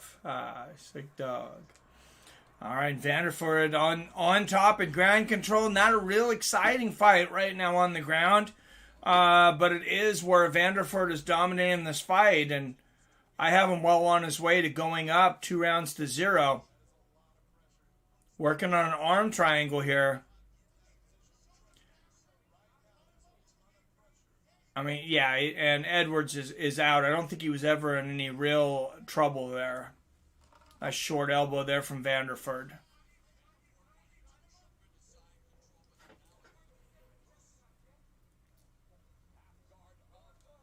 You're kidding me, but both the Edwards brothers have flaws on the mat. Oh, nice, like flying elbow there from Austin. Don't watch moves with Shia LaBeouf. What's up, Carsey? Funny Pete, I didn't do nothing. It was all with their daughter, and then everything came out about how they used me to do all the different work in their house and wanted to pay me. Yes, that's it. Yeah, that sucks. Hey, mate. What's up, Carsey? Sam, I think if Nate tries to strike with Edwards, he will lose. I think you are 100% correct. I'm a big Diaz fan, but, I have Edwards winning that fight, and I think probably fairly easily. Diaz is just, I just don't think he's active enough, and Edwards, I know he wasn't active for a decent amount of time, but, he's on a long winning streak right now. I think the iron's still hot. He's got motivation to try to get to that belt.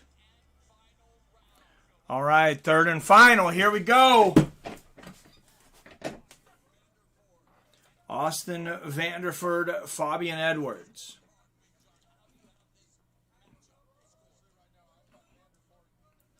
I was kidding, Arcade Chaos. I jump in at the end. I got you. Think of Nate. I remodeled their entire house and their backyard, and they owed me a lot of money, and they wanted to talk ass. I can't eat a favor sandwich. Ooh, yeah, I hear you, man. Is Diaz versus Edwards still a 5-round fight? Yeah, last time I seen, I believe it still is. Vanderford getting the takedown there.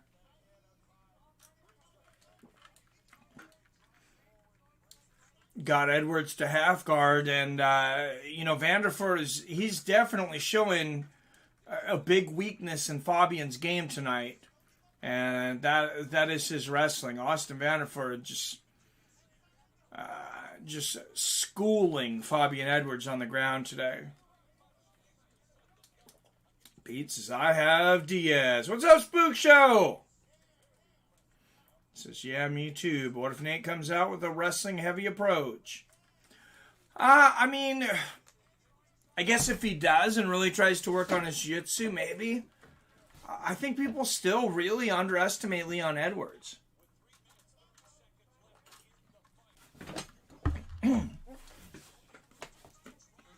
And Nate Diaz, like I said, I'm a big Nate Diaz fan.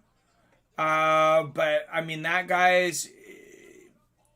if we're going to be legitimate with the rankings, I don't think you can rank him higher than 5 or 6.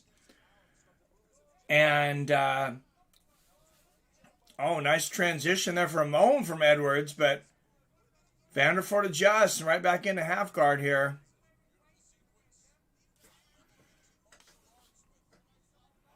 Stupid brother used to eat milk bone. Oh, Jesus. Diego finally fired Fabi. Any thoughts? Good riddance to that jackass.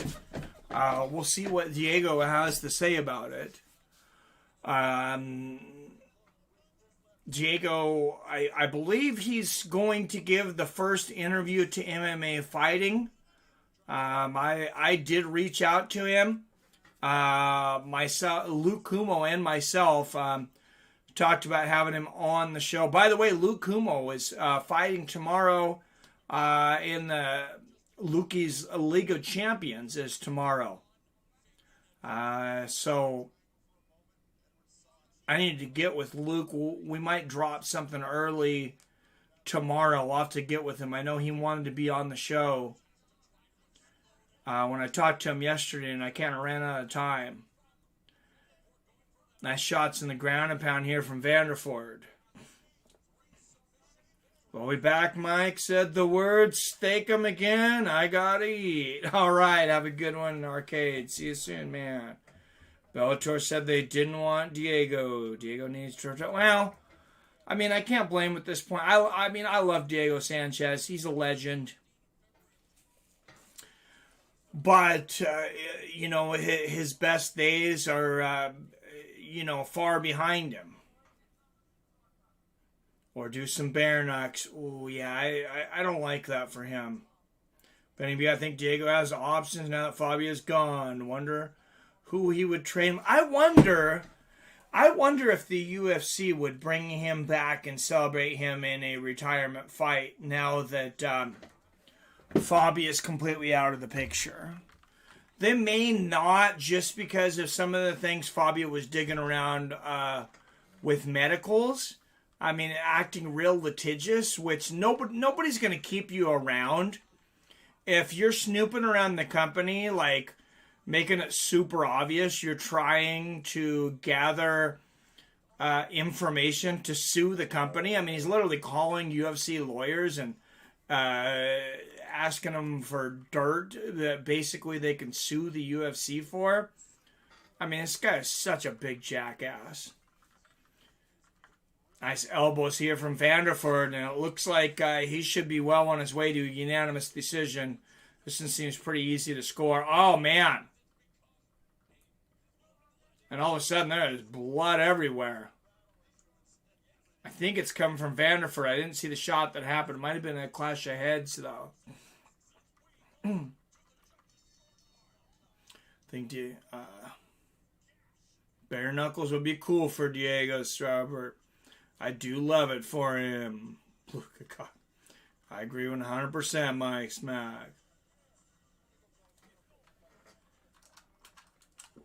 Yeah, I would love to see the UFC, do something and, have like a big night, take a fight night and build it around Diego. Give him an equal opponent, somebody he should have a pretty good chance against, fairly good chance.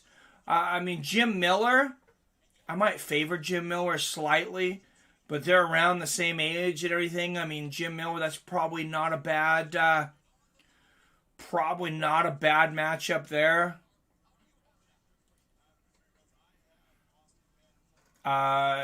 Clay Guida, unfortunately, has a fight, but I would have loved to see Diego and Clay go at it again.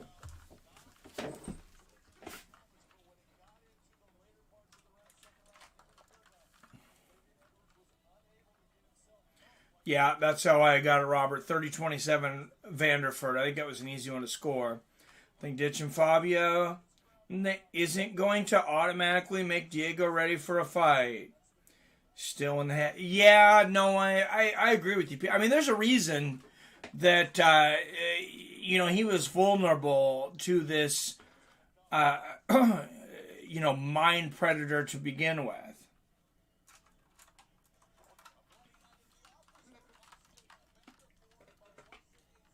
Yeah, Mike, that's fantasy talk. Diego sat there next to Fabio and didn't stop him from talking. Diego needs to get sucked up. Ooh.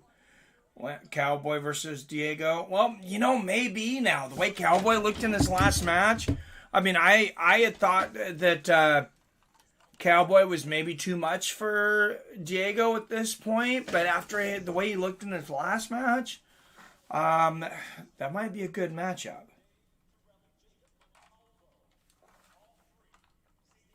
It's pretty easy. All three judges have it 30-27 on dominant wrestling from Austin Vanderford.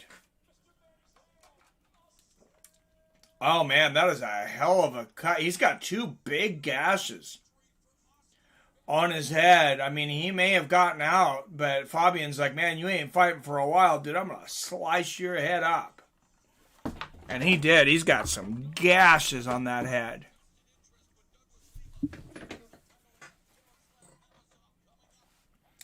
Diego Guida might be my favorite fight of all time. It's a really good fight, man.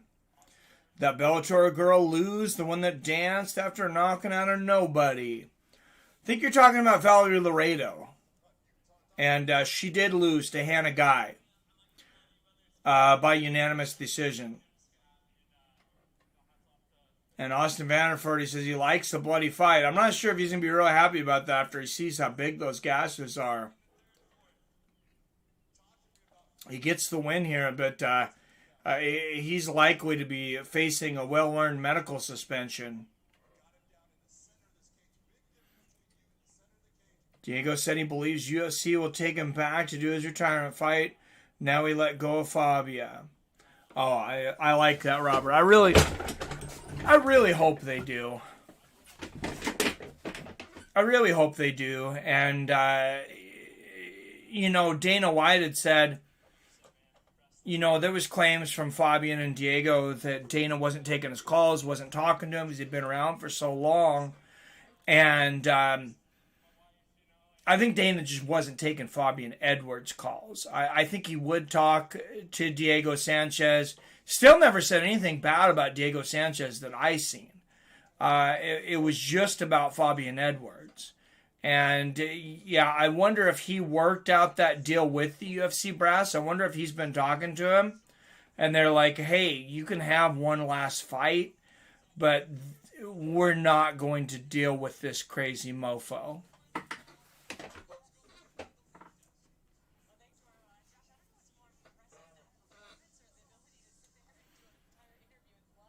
Good, she could use some humble pie, but most likely she will not eat it.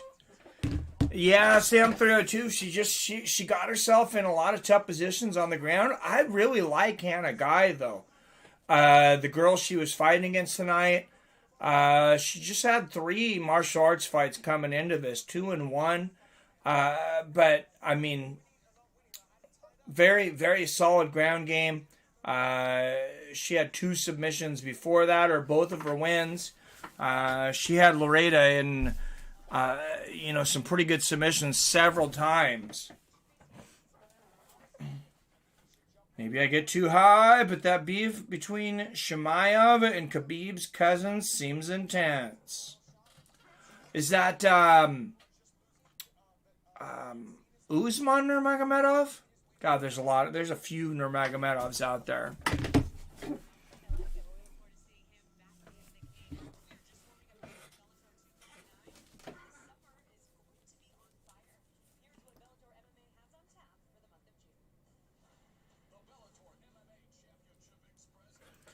All right, guys, just 2 fights left, I think.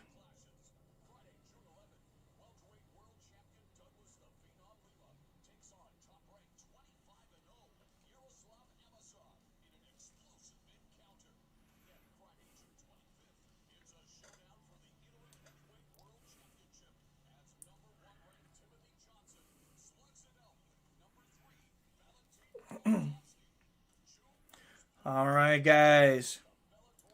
I said just former Bellator Bantamweight Champion Darrion Caldwell coming up next against Leandro Higo.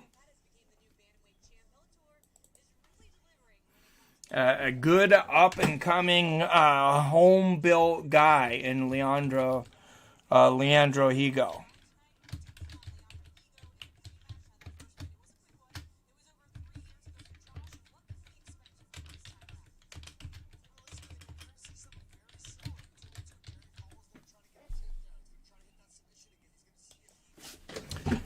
All right, and back to the first fight. I believe Caldwell won the first fight by submission. There's show a replay here in March 2018. Yeah, just got him with a tight guillotine there.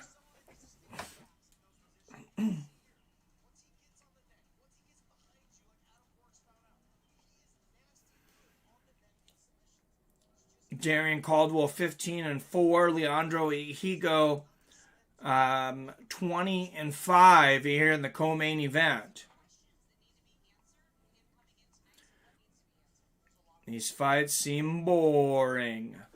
Well, that last one was not entertaining. The fights before that, even though they weren't finishes, I mean, I liked that Valerie Loretta Hannah Guy fight quite a bit.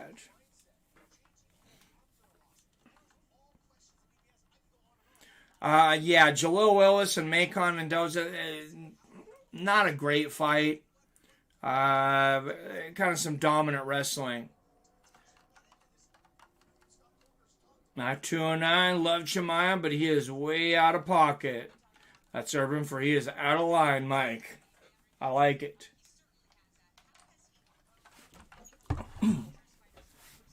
I need to brush up on my Urban Dictionary before I get to the Russian, right? He goes 1-11 of his last 14 fights. Worked his way up to number 6 ranked in the division. And the bantamweight division there in Bellator, it's pretty competitive. It's probably their best division. Honestly, you got Darion Caldwell there. Like I said, you got Leandro Higo. You got AJ Mckee.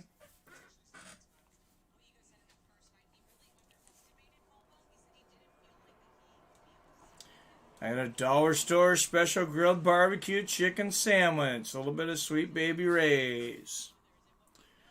Living the high life, RKKS. You got Miller too?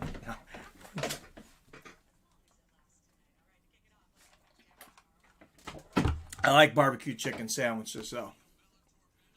Those are good. I will tell you guys, so I've been hearing about Popeyes. And I was talking about this on my Twitter. And I never talk about anything non-MMA on my Twitter. But I'd never had a Popeyes hand-breaded chicken sandwich. Christ, guys. I mean, I've lost 25, almost 30 pounds in the last 5 months. It's been a slow burn, so you probably don't notice much of a difference. But man, they say nothing tastes as good as being skinny. Those people have not tried a Popeyes chicken sandwich. Because that thing was like crack, man. It was so good.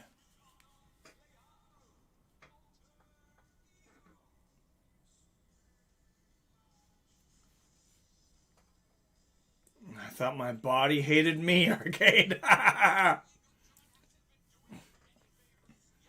And Leandro Higo here coming out in like a Bane-style mask here.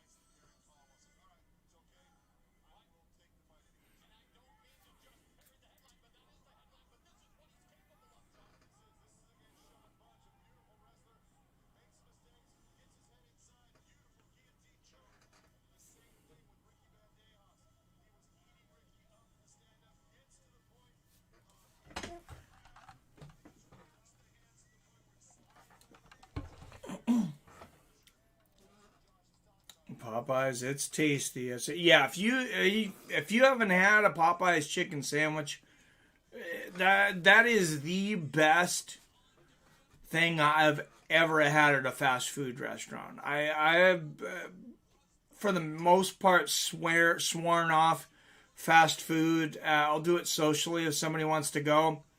Young David wanted to go there. He likes Popeyes chicken. I had tried them once before that, but I hadn't tried the chicken sandwich. Man, yeah, it was damn good. I am a fan. Funny story, I have central air for my daughter's room. Still gets really hot, so I was putting in an air conditioner. It fell. Oh, like in Happy Gilmore.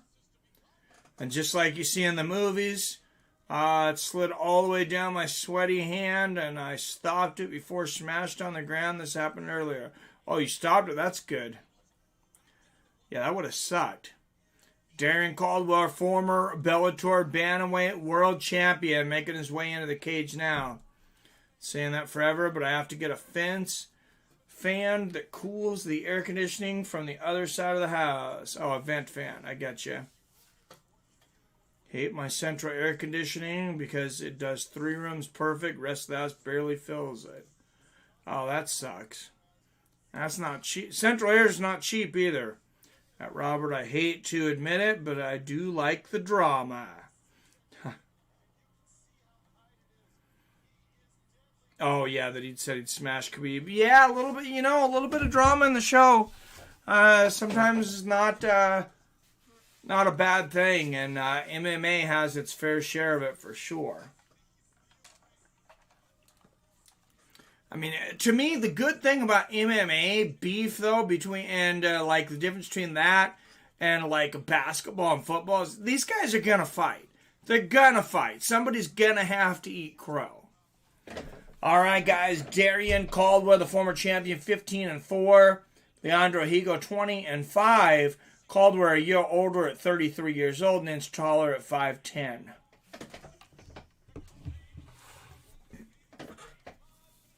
All right, guys, this is the co-main event of the evening. All right, with notable wins over Ricky Bandejas, Sean Bunch, and Joe Tiamanglo.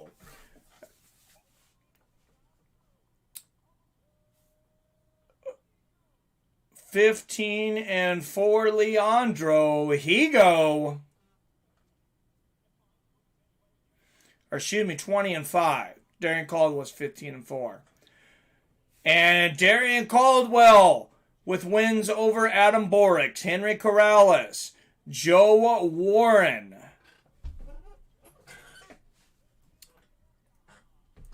And, of course, Leandro Higo before. The former Bellator Bantamweight Champion Darrion Caldwell. Todd Anderson is the referee for this one. Darion Caldwell, by the way, was in the Featherweight Grand Prix. I correct myself. He had went up in weight to get a shot at that $1 million. Now coming back down to Bantam. All right, guys, here we go. Caldwell's overrated, in my opinion. What's up, Wyatt? Good to see you, man. A type of guy, if I give respect, I demand it back. Khabib has been nothing but respectful since Chimaev came to the UFC. That is true. Yeah, I think he probably wins it too, Wyatt.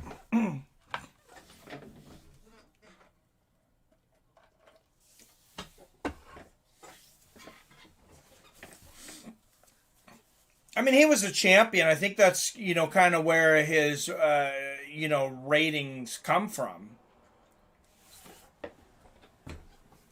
Nice body kick there from Caldwell and a low leg kick.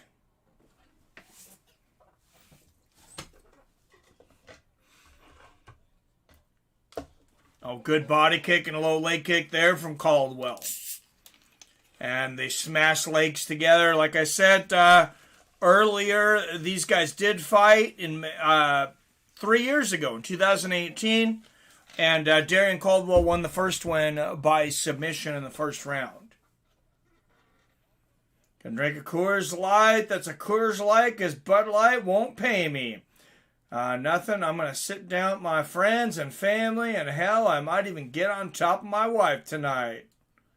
All right, Sam 302. Make sure and do that. Gucci beat him twice, didn't he? And he was a 125er. Yeah, I mean, Horiguchi is a stud, but yeah. Gucci beat him in Ryzen, and then Caldwell says, hey, how about you come over to Bellator and fight me by my rules? And Gucci said, yeah, I'll do that. I'll bite. And Darren Caldwell lost to him in Bellator too. But Horiguchi's a stud though, man. I mean, he's beaten there's some power players in that bantamweight division over in Ryzen. And Higo, I thought he was going for the guillotine there for a moment. I was going to say, that'd be crazy. If he submitted Caldwell with the same submission that Caldwell got him with, Gucci is very good, no doubt. Higo missed weight again. Oh, I don't know. And Mac 209 with the $5 donation. Thank you much, sir. Mac 209. Oh, big elbows here from Darrion Caldwell. Look at the finish. That was about 6 vicious elbows. On the top, and Mac 209. Thank you, sir. Much appreciated. And Darrion Caldwell just sliced and diced Leandro Higo's head right open. He is bleeding bad.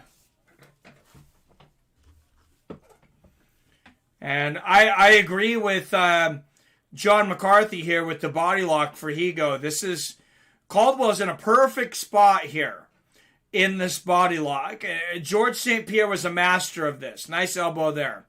Not far enough in to be in danger of a submission, and not so far out that he's going to have to reach to land strikes.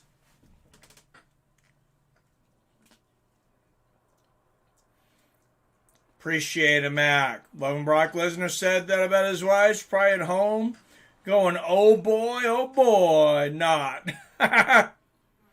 Well, that chicken sandwich was a tease. Dude, go to Popeyes. Go to Popeyes. Do yourself a favor, Arcade Chaos, and order yourself a real Popeyes chicken sandwich. Yep, slice and dice. White chocolate fudge in the center. Chocolate-coated drumsticks. I'm staying away from...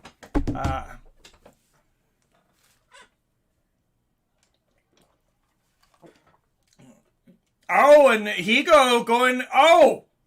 Look at this. Oh, man, look, he went for the armbar, and he had a legitimate triangle there, but Caldwell slipped out, I think maybe from all the blood coming from Higo. And a couple of more nice elbows and a knee to the body there from Caldwell, knee to the chest. Caldwell's got to be careful with that knee by the head. And Higo going for a heel hook. He's got 17 seconds left. Oh, Caldwell's out. Nice hammer fist there from Caldwell, though. And Caldwell getting back into position. More interesting first round than what I expected, though. A lot of back and forth. I'm going to give it to Caldwell for sure, but Higo definitely putting up a great fight. Higo is a much, much better fighter than he was in that first fight 3 years ago. Because, I mean, his submission, if you're getting caught in guillotines that quickly at this level, that's really not normal in 2021.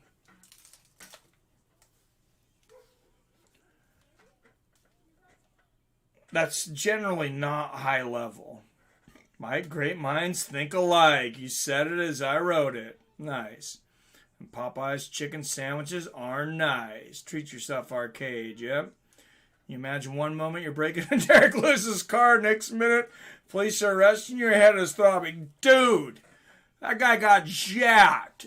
Hats off to Derek Lewis.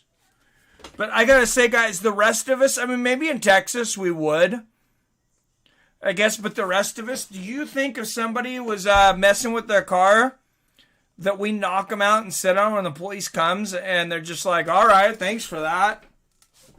I'm not so sure.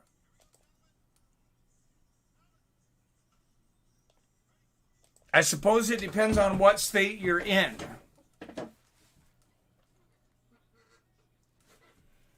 Chick-fil-A has a nice sandwich too. I haven't had Chick-fil-A for a while. I've had it a couple times. I think I had a chicken sandwich. It was not as good.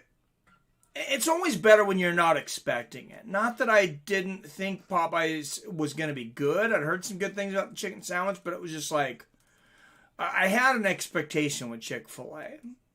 And, the price you pay makes the expectation as well. Nice right hand there from Higo. Inside leg kick lands for Caldwell.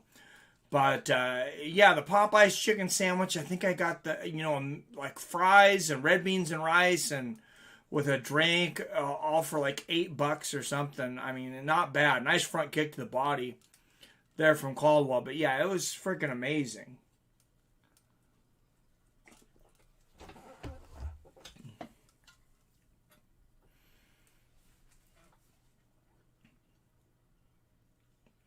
Dude probably has a concussion and possible brain damage. Keeping around. Hey, he shouldn't have messed with the dude's car. I mean, and you've seen Derek Lewis. He said he's okay. Oh, nice leg kick there from Higo. Floors Caldwell, and Higo immediately trying to jump on Caldwell's back there. He kind of went in it from a weird angle, though. I think he was a little too happy about that arm and gives up a dominant position to Caldwell. Now Caldwell in the guard of Higo. But Higo went there and he went for submission before position, and that's generally a pretty big mistake. Oh, look at those. Like 4 big elbows in a row on the top of the head there from Caldwell. And Caldwell, he's going to shore up that distance pretty quick. That's got to feel like getting hit in the head with a hammer.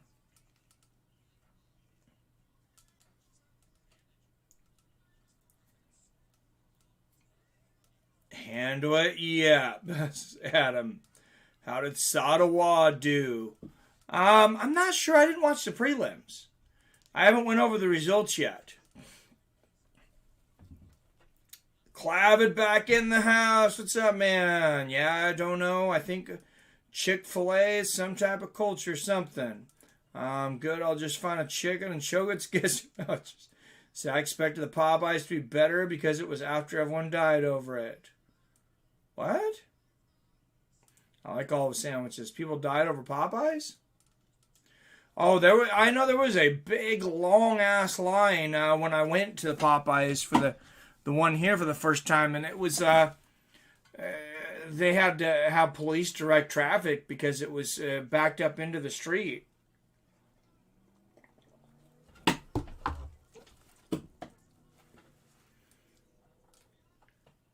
Now these guys over here in Seattle are so thirsty to show their virtue for COVID. I kid you not. They social distance with their cars in the drive-in. So you also have to keep that in mind.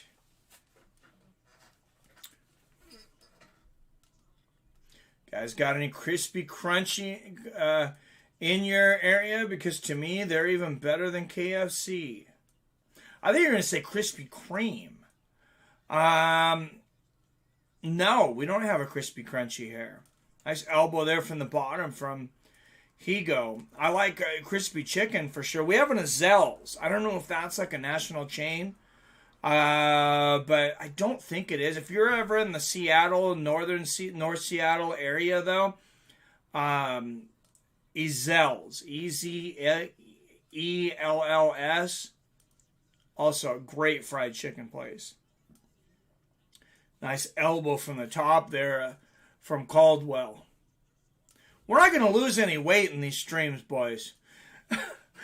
See, it seems like the conversations always divulge to food, and I'm probably the only one that's not high, so I'm not sure what that says, but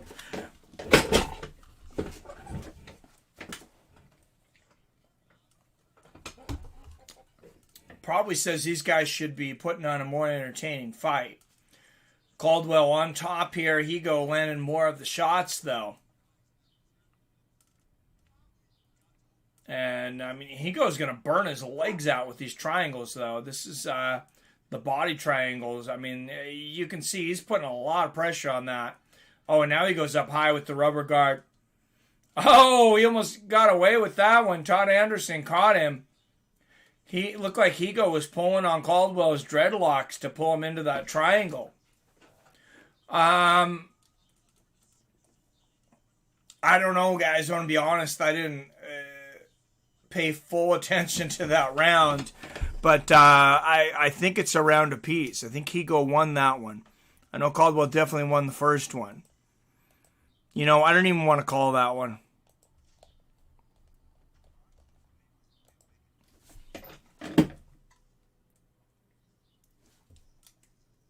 (2018) Caldwell. Yeah, I'm gonna go with your opinion more, Robert. Food and booze, food and bud. If I eat an alcohol, kills my buzz. Oh yeah, I hear you, man. One that's not high, Mike B. That's the next T-shirt. Yeah, that probably should be a T-shirt. And I won't even tell you guys I'm dropping it, and I'll just wear it in the stream. I wasn't even going to Chick-fil-A, and I was stuck in an effing line of people for blocks. Are you kidding me? Are people that much of an effing sheep? Till I puke, then eat food to soak up the rest. Oh my goodness, that is a truly dedicated alcoholic. Oh, third round starting here, guys. 2018 Caldwell. Robert, I'm not high. Pete's not high? Not yet. I mean, really, to wait in line for that food? Can't be that good. What are they putting in it? I want to know, what is their secret recipe? I didn't have to wait a whole long time for Popeyes. I would have waited a little while. Not for me so much, but young David really wanted to go. And, I mean, he wanted to go to Popeyes. Oh, wow! That was, Darren Caldwell looked like he was flying there for a minute. That was weird. And he goes standing, getting the, Caldwell's got his back now, though, from standing.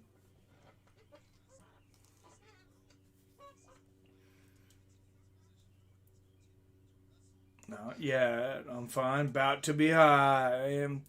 I ain't waiting for hours for any food other than bomb barbecue. Right, Pete? Yeah, I don't generally wait for food. But I'll wait for it for a short amount of time for other people. For me, no, I'll just go somewhere else.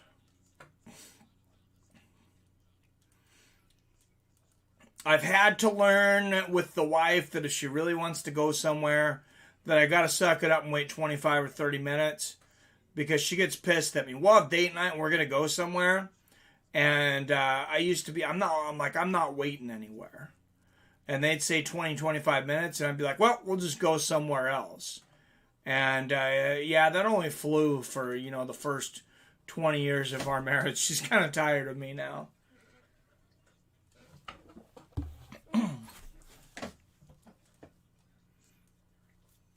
For barbecue, I already done been high. Craig smoked meats. What's up, Seven? DM forgot about this. Let's get it on. Nice. Did you know that Michael Jordan and Pitbull are NASCAR team owners now? I did not. Which Pitbull? Tiago Pitbull Alves? I'm guessing not. Andre Pitbull Arlovsky. Nice knee to the body there from Higo.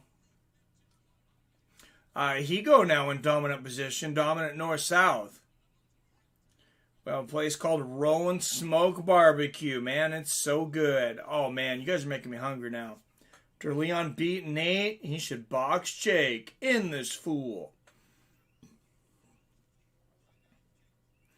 Yeah, I don't think Jake's taking the winner of anything, though. Oh, an illegal knee here from Leandro Higo, though. No point there from veteran referee Todd Anderson here. Just gave Caldwell some time. Nice slow leg kick there from Higo. Yeah, it seems like there's this thing in MMA now that anytime a kick or a knee accidentally lands, that it's got to be a point and a possible disqualification. And, a point's a big deal. Oh, Leandro Higo with a pretty deep guillotine. Oh, and Caldwell's out. For a second, it looked like Higo had that guillotine pretty deep.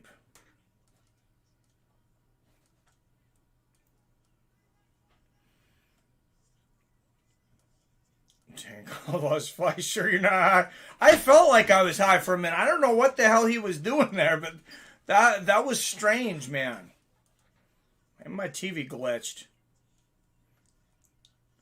I just wrote Nate off like that. Impossible for Nate to beat Leon or what? Absolutely not. Sam 302, pretty much. Pizza, I got Nate in that fight. Leon gonna smash into pieces. Happy wife, happy wife. I like that, Shema. Yeah, no, it's definitely happy life, though. And my wife has, she's put up with a fair share of my crap over the years. She's pretty great.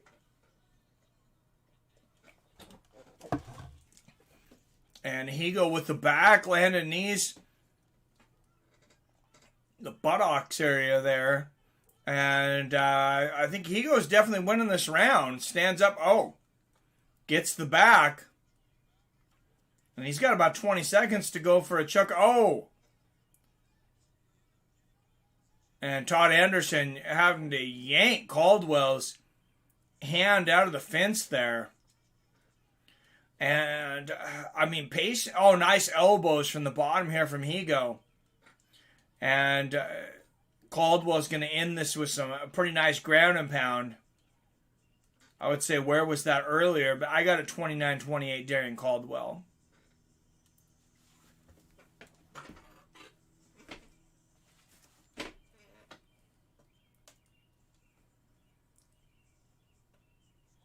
What if Nate comes out with a wrestling heavy approach? I mean, that would be smart for him, I think, but does he really ever, though? Cyborg's victim dead yet. Cyborg's up next, MMA or nada. Cris Cyborg versus Leslie Smith next. Only writes up Biden, boys. Leon has flaws on the mat, Wyatt. Hey, he does. They don't got hearts. It's right on the river, too. It's so nice. Huge smokers. Best sauce I've ever tasted. It's been on the Travel Channel. Really? Where is this at, Sam? Dude, I've been working so hard on losing weight, guys. And these conversations do not help, but I guess I did bring up Popeyes. Probably Pitbull the singer. Jordan owns the number 23. Co-owner is Denny Hamlin.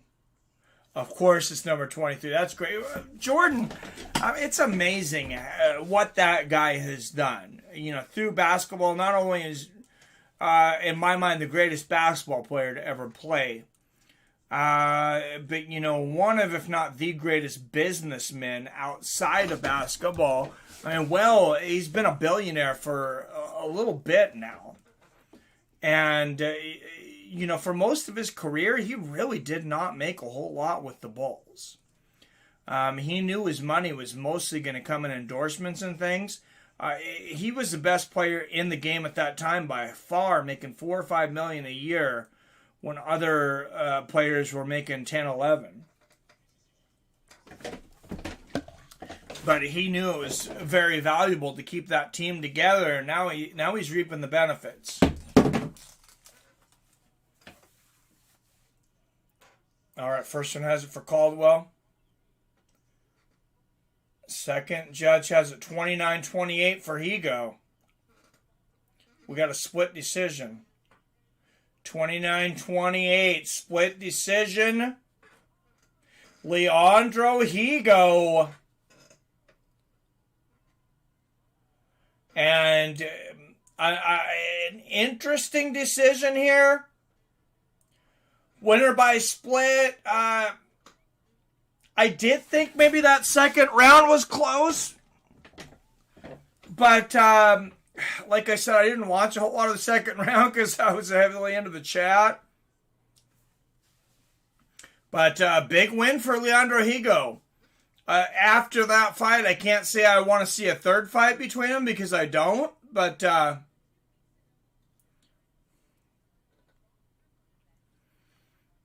right, and me, Greg, and Robert, there's your three judges. There's, I think, should be your three official judges. All had Caldwell 29-28, so I don't know. Even though Seattle has pink uniforms on Tecmo Bowl, they did. I was playing Tecmo Bowl the other day and I realized my favorite team is actually Seattle. Even though there I can kick ass with them. Nice. What if Leon gets tired against Nate? I mean, I guess he could. Not going to write anyone off like that. What if Nate gets on top?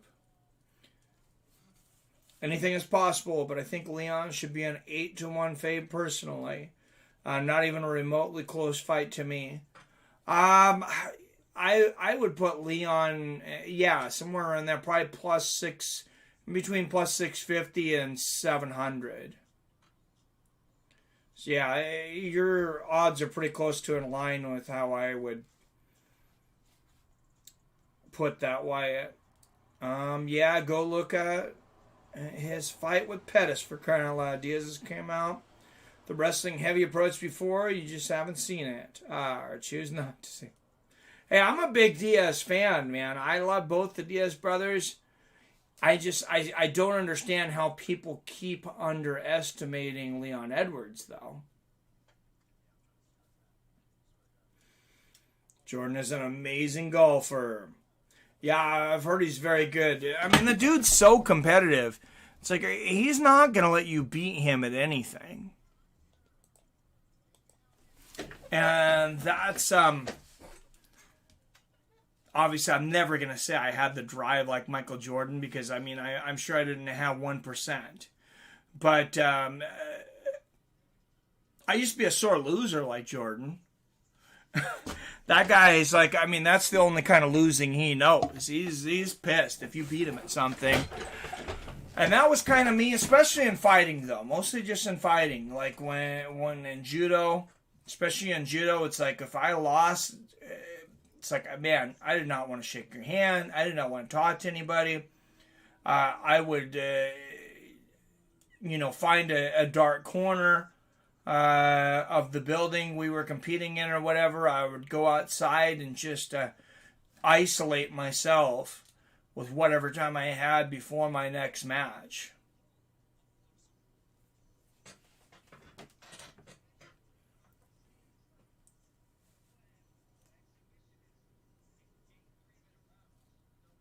And there is Logan Paul.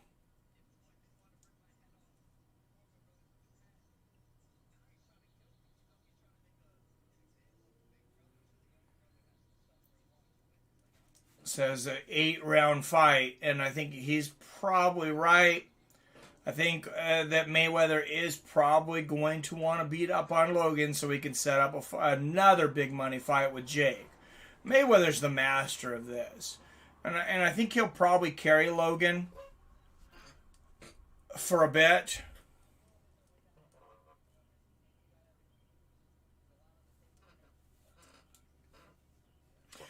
He'll probably carry Mayweather for a little bit, but, and then take him out later in the fight. 6, 7, and 8, Mayweather will just douse him. He'll either knock him out or just destroy him. What's up, Kurt Monroe? Hey, good to see you, man. Hey, it's just a good night, man. Good night, good fight. What percent chance you give Nate to win? Sam, I haven't seen it. 50%. Rabbits in my backyard now are getting big. They are looking yummy. Never had rabbit. Arcade. Shame on Bellator for interviewing this chump. Well, it's not Bellator, it's Showtime. Showtime does Bellator, and they're going to do the Mayweather versus Paul pay-per-view. Yes, I said pay-per-view. What's up, Michael Paul? You're virtually identical. Is Paul versus Mayweather, though? I just can't. Yeah, I'm not even streaming it. I'm not streaming it, Michael. But, like I said, I told Billy, if Billy wants to stream it,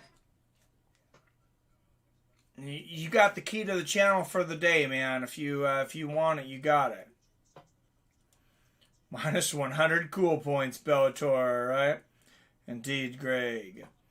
Just kidding. Me and my neighbor's been feeding them forever. I'm constantly throwing apples off my tree to them.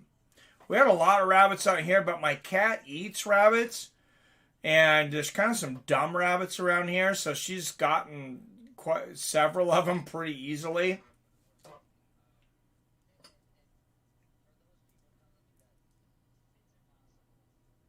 Okay, you're on the fence. Fair enough. Nice. So you'll play with them like a cat plays with a dead mouse. Yep. Yep. Cerrone took Leon down once, but he is a far better wrestler than Nate. And outside that, only Usman has taken him down. Good points there, Wyatt. All right, 50 up in the chat, guys. Make sure you hit that like button. Make sure that you're subscribed. Don't forget to ring that bell so you can check out our new podcast. The new podcast on the channel. There's 2 episodes up on the channel. The main event. And looking for that to be a weekly thing. Definitely looking to have some guests and some guest hosts.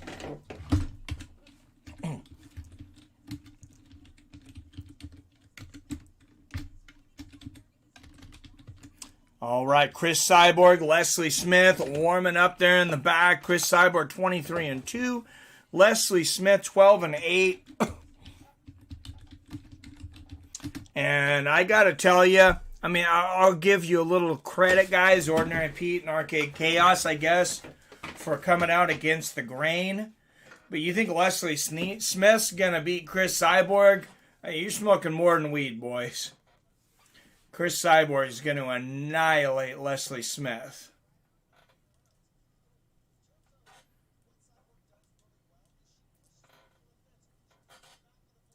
Didn't say.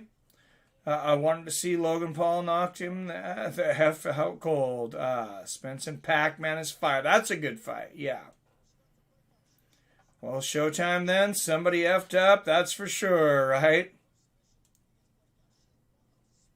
Does the Floyd card have any other good fights? I seen the main event and I haven't even looked at it, to be fair, Wyatt. So if anybody else knows, feel free to throw it out there. No, we get where you're at, Sam 302. I mean, it's a fight. Nate Diaz is a dog, man. Cyborg by fatality. Right? Is Cyborg the pound-for-pound number 2 women's fighter? Or is she the GOAT? You know, that's hard to say. Because, I mean, I know Amanda Nunes beat her. And Amanda Nunes has been great. Amanda Nunes had her losses, though. But Cyborg's dominance, I'm pretty sure, has been quite a bit longer than Nunes. So, I mean, if Nunes retires now, fine. If Nunes loses the next match, like, say she goes against Shevchenko, and loses it, like I thought she might have lost that second fight, or loses to somebody else, I mean, you know, Cyborg's got as good a claim to the woman GOAT as anyone. He beat Pettis after a 3-year layoff. He did. First round TKO. Oh, is she neither? Oh, she's pretty damn good, man. She's probably top pound for pound number 2. Nate is really a live dog, Kurt. I believe you, man. Took Pettis down, controlled him. I just think Leon is a different beast. I give Nate a 10% chance. Smith wins by finish. Amanda, says Clavid. Connor knocked out of pound for pound rankings, dropped out of top 15. About damn time.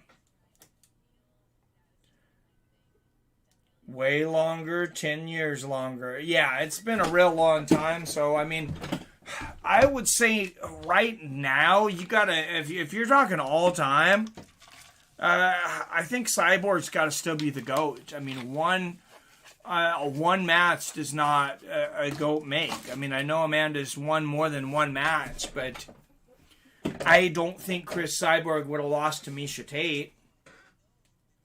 I don't think Cris Cyborg would have lost to Kat Zingano.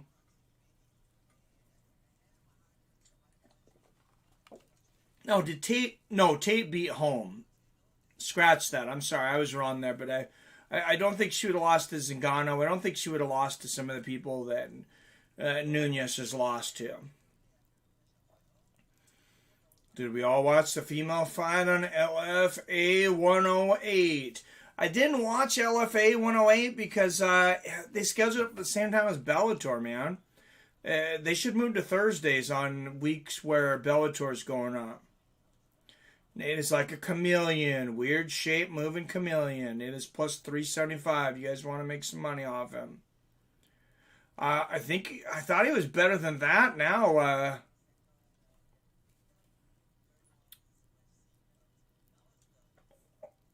Wyatt, when I looked earlier, I thought the odds were even bigger than that. But I'm on DraftKings. I'll let you know here in a minute. Oh, Rob Font versus Cody Garbrandt tomorrow, guys. Minus 110 on each fighter. Even down the middle. Look for that poll early morning, too. I'll make sure and put that up early in the morning. That's when everything seems to do the best. Okay, Nate, yeah, it's still right there, Bill. Wyatt, sorry. Leon Edwards, minus 500. Nate Diaz, plus 355 on that fight. Okay, so they've moved a tiny bit towards Nate, but not much. Actually, I'm more excited for Nate Edwards than I am for Vettori Adesanya. Me too, just because I don't think Vettori Adesanya is going to be... I mean, it could be an entertaining match. I don't know that it will. You say one thing about Diaz is that guy's never in a boring fight. I cannot think of a boring Nate Diaz fight. I mean, if I'm wrong, somebody let me know, but I can't think of one. Nate has great boxing hands, and Leon likes to strike. GOAT conversation can go round and round all night, though. That's for true. That's very true. Fight of the year. I'll have to check it out. Leon is definitely a dark horse, so Diaz is fighting him. Leon deserves a big fight like Nate. I like Leon. I like him too, Sam. Truegrave. She dies. She dies. Okay, I feel like Bullet beat Amanda in the second fight. I think that too, and I think Wyatt agrees on that. Amanda is a beast. I love that fighter. Cowboy's my guy. Yeah, she is.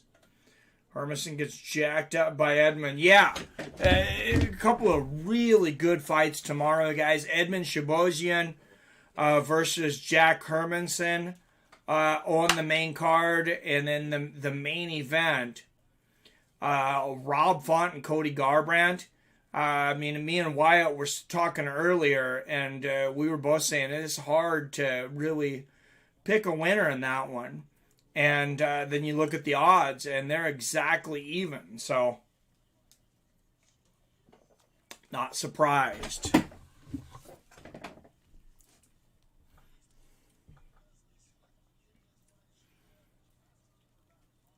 Leon's a beast. It's going to be a tough night for Nate. He better wrestle. Yeah, I think you're right. Can you imagine Mike Tyson's daughter and their boyfriends having to meet him for the first time? Oh, Jesus, man. I bet his daughter has a hard time getting dates. MIA Paper Planes, great walkout song. Oh, yeah, I haven't heard this song in a long time.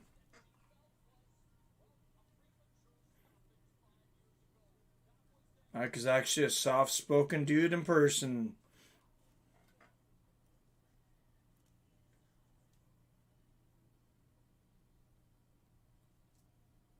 Oh, yeah. Yeah, that is true. I mean, Tyson, yeah, he probably would be pretty nice. Honestly, unless the guy was a POS. And then, watch out.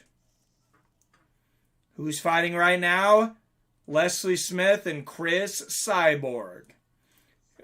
Greed Spook, I just don't see Nate's path to victory. I don't think he has the rest of him do anything significant. Never need to lyric, Sam. Thanks. I bet anything Tyson would offer them DMT. Oh, gee, I don't know. I don't know if you're offering anybody DMT the first time you meet him. That'd be pretty crazy. All right, here she comes. 4-time MMA World Champion, Bellator, Strikeforce, UFC, and Invicta FC. Yeah, I'm saying that argument I said for GOAT is just a little stronger right now. Amanda Shevchenko could both definitely get there, and one of them likely will. But man, what this lady has done in her career.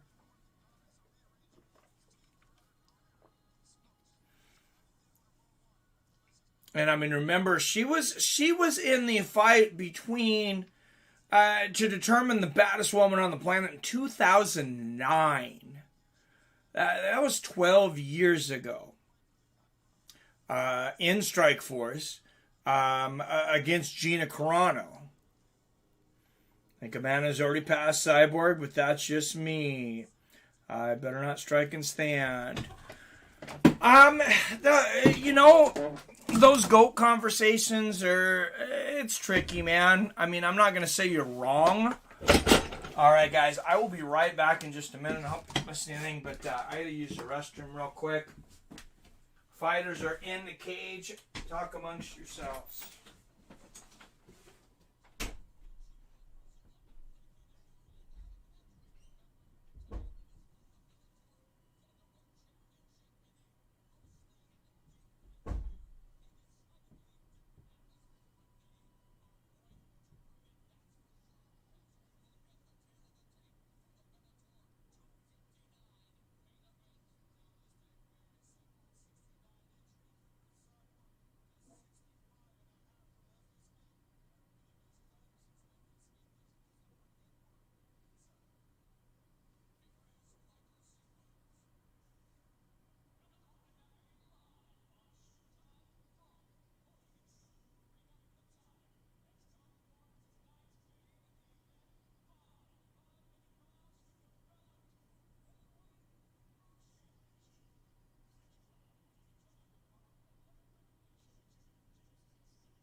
All right, just in time. Referee will be Dan Murgliata. It is the main event for the Bellator Women's Featherweight Championship of the World.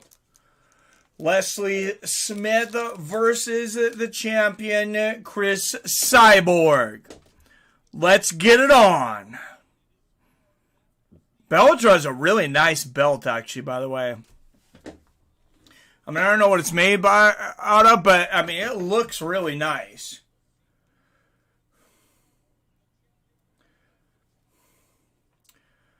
All right, Smith in the blue, Cyborg in the red gloves. All right, guys. If you're wondering what I was doing, I was needed some private time. I was saying a short prayer for Leslie Smith. I said inside a leg kick there from Cyborg and a left hook upstairs.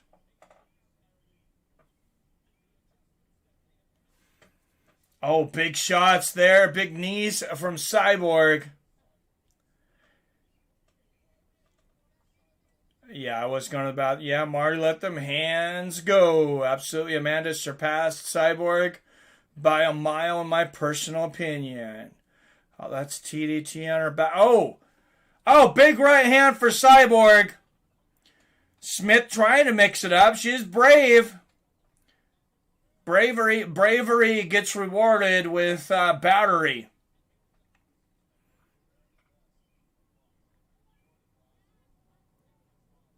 Yeah, when you're going against a beast like Cyborg, bravery is rewarded with battery. Oh, nice right hand. Lands there for Smith, though. And a 1-2 from Cyborg. Leslie Smith, she's going to stand right there in the pocket and take her shots. Oh, nice short elbow there from Cyborg. And the low leg kick.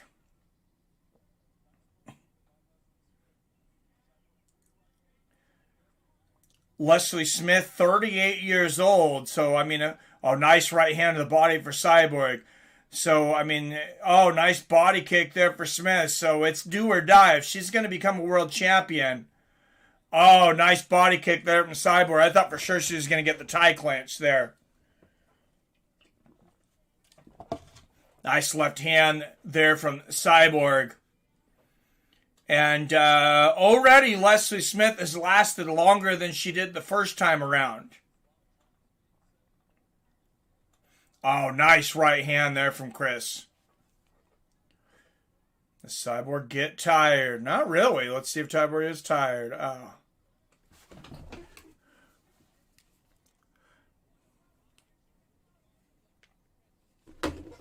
Nice 1-2 there from Smith. Oh, good counter right and a left there from Smith. Oh, big 1-2 from Cyborg and she floors Leslie. And here comes the ground and pound. Less than 3 minutes into the round.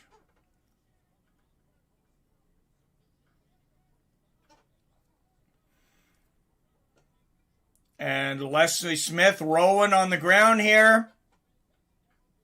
Nice flurry there from Cyborg. I'm surprised Cyborg didn't have Smith stand back up. I think she would have knocked her out there. Usman needs to beat Colby and Leon again in Wonderboy. Then I would say he's the 170 great. He's right there, man. Maybe this time will break his jaw even worse. So, geez. Hope Colby has been training, improving like Marty has been.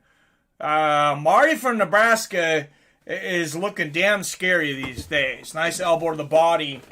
There from Cyborg, she's got the back.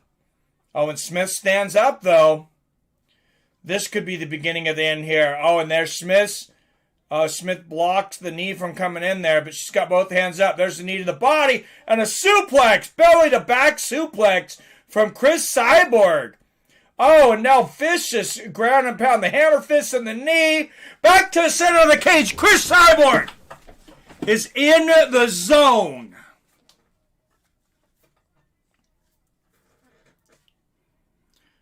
Inside a leg kick there from Smith, who continues to move forward. I mean, playing right into Cyborg's game. She's a great counter striker. Nice right hand to the body there from Cris. And the jabbing. I mean, Cris Cyborg, she's got 30 seconds left if she's going to finish this in the first round. Body kick there from Smith. Oh, and Cyborg catches the body kick. Or excuse me, Smith catches the body kick from Cyborg. Lands a knee to the body of her own. And Smith coming out swinging. It looks like she's going to make it to the second round.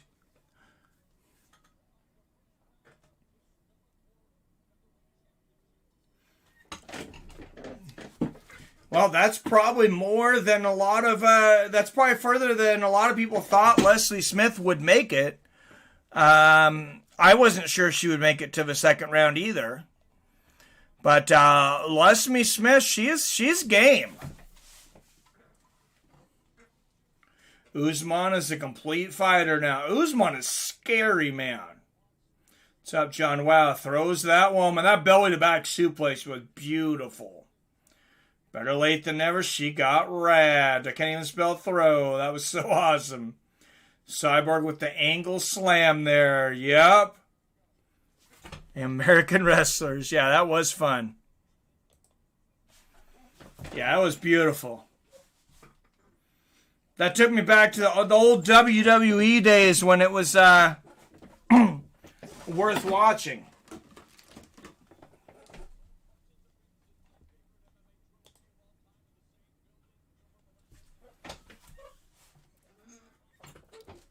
All right, here we go. Cris Cyborg, Leslie Smith, too. Wasn't Kurt Angle an Olympic gold medalist? Yes, he was. All right, guys. 47 of you watching in here. Don't forget to hit that like button. Make sure you subscribe. Don't forget to ring that bell so you're notified whenever I drop a new video or go live, like tomorrow, for UFC Rob Font versus Cody Garbrandt. Nice body kick there from Cyborg. Oh, big 1-2 there from Cris.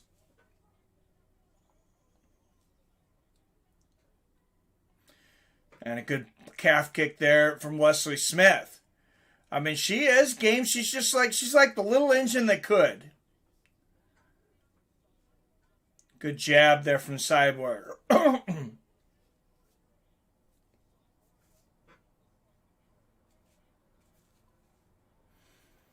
Nice combination there from Cris.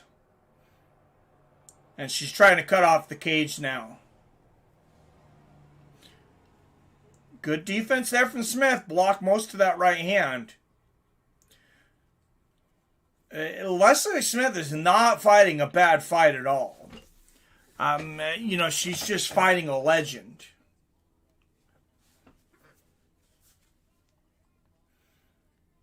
Good jab there, lands for Cyborg. Nice right hand to the body and a low leg kick and a left hook upstairs for Cris Cyborg. Smith landed a low leg kick in that exchange. I mean, as long as she keeps herself in there, nice left hook from Cyborg. As long as Smith keeps herself in there, I mean, she's got a puncher's chance. And she's thrown some haymakers. And, I mean, there's a few times Smith has caught that front body kick attempt from Cyborg.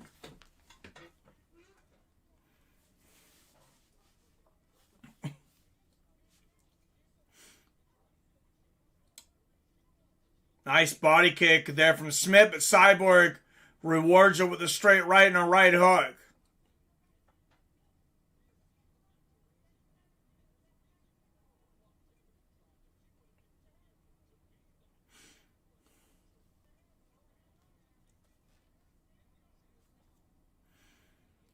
And Smith checked that leg kick.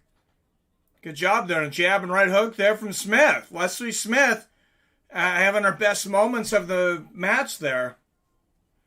Good jab there from Cyborg. I love how Cyborg uses her hips to spring forward with those hooks and puts all her body weight into it, though. Good jabs there from Cris. On a nice low leg kick. And she just has so many weapons.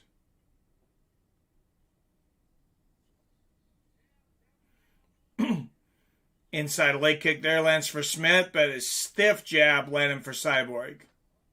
Oh, big right hand there from Cris. Oh, another right hand for Cris, and I think Cris smells blood. And she's being more patient now. There's a big right hand behind the jab.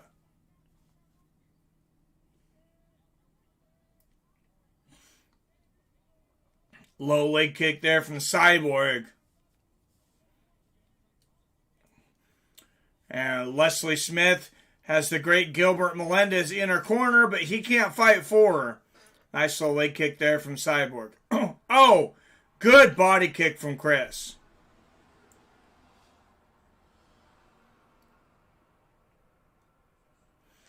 Smith continues to be the one moving forward.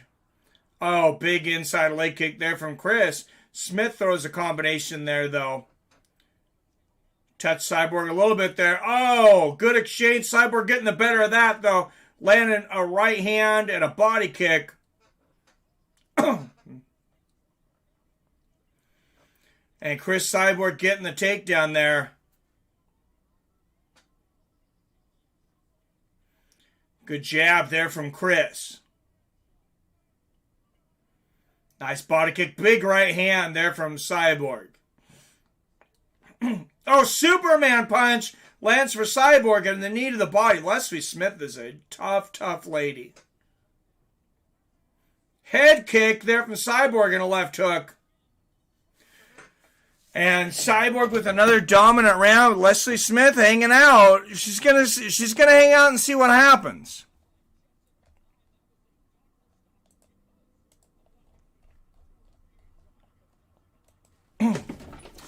I'll tell you something I like from Leslie Smith. The Cyborg, she has those seemingly like Mike Tyson moments where it's like you can see it in her eye.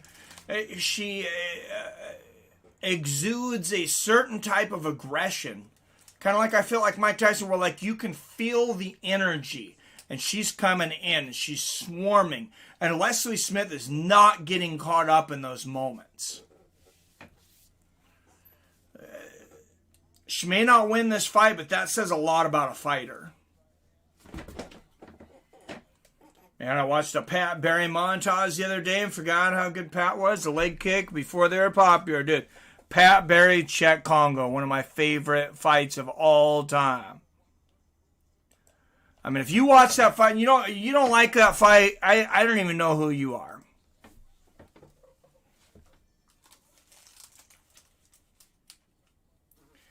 All right, and a lot of us maybe didn't think we'd get here, but we are in round 3. Fury already schooled him twice. Yep, that was no fluke. Nice body kick there from Smith. And, I mean, there was a couple of you. Arcade Chaos and Ordinary Pete, did say Leslie Smith was going to win. We'll see. Oh, Smith going for... Oh, big slam there from Cyborg. Smith went for the head kick. Cyborg catches it. Look at the roll from Smith, though. And the head kick and a left hook from Cyborg.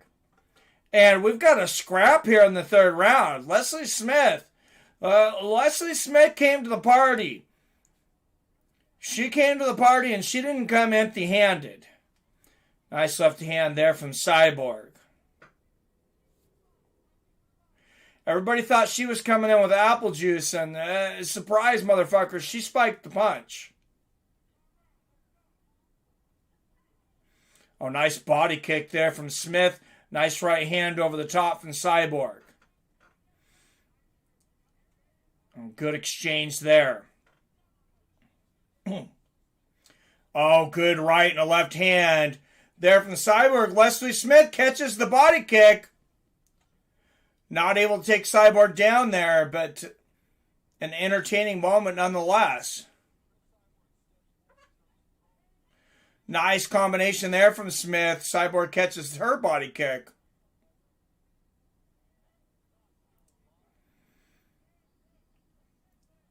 Stiff jab there from Cyborg. And Leslie Smith, I mean, she's focused. She's determined. And her corner just said, you're winning this round. And I was just about to say she's probably winning this round. It's not been a real active round, but nice front kick there from Smith. And Smith catches the body kick of Cyborg. Right hand from Cyborg, a big 1-2 from Smith. Right on Cyborg's chin. And a body kick and a right hand from Smith. She catches Cyborg coming in. An inside leg kick from Cyborg. And guys, we got a fight. We got a fight. Leslie Smith looked like the freshman girl in college that everybody invited to the party to make fun of. She wasn't supposed to be there. She was, nice overhand right there from Smith. Straight right from Cris Cyborg. And she's coming out full carry style. She's ready to cover everybody in pig's blood. Nice body kick there from Smith. Straight right there from Cyborg. Stiff jab there from Cris. Oh, and good defense there from Smith.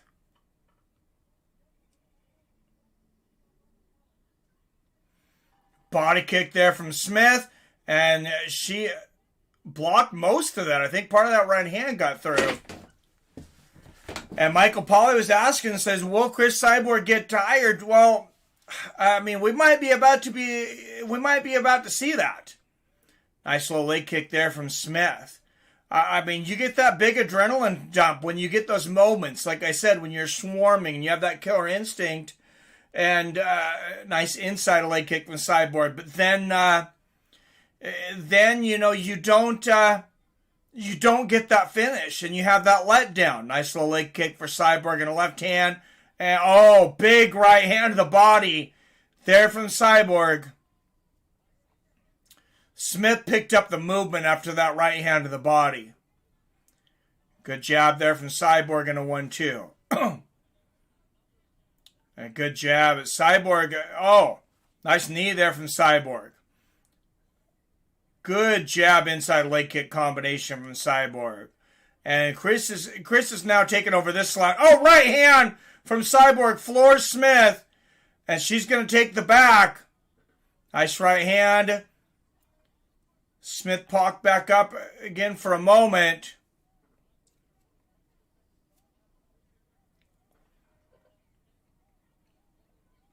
And this third round just about over. Will Leslie Smith make it to the championship round? Cyborg on top here. In control. Best round of the fight for Leslie Smith.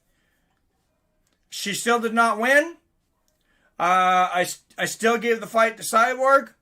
Or the round to Cyborg, excuse me. Fall off the bed if she wins, Spook Show. Don't make me angry. You wouldn't like me when I'm angry. Come on, B. Seahawk up. Let's go, Leslie, says Pete. But wait, there's more. Mike, you going in on Leslie? Killing it, Carrie. I'm dead. Got me rolling. So this is about to shock the world, Sarcade Chaos. That Carrie thing was awesome. Who said Mike ain't funny? Well, thank you. I try every once in a while. 30-26 Cyborg.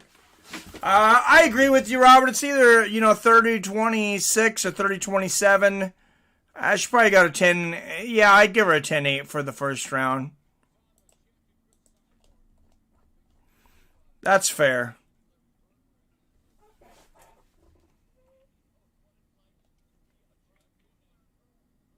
All right, guys, here we go. All right, 62 people in here. Everybody, make sure you hit that like button. Don't forget to make sure you subscribe and ring that bell so you're notified whenever I drop a new video or go live like tomorrow for UFC Cody Garbrandt versus Rob Font, Edmund Shibozian versus Jack Hermansen. Nice head kick there from Cyborg. We'll see if Cyborg slows the pace down a little bit in this fourth round. We're in the championship rounds. Inside a leg kick there from Smith. Nice body kick from Smith. And Cyborg lands a nice inside leg kick.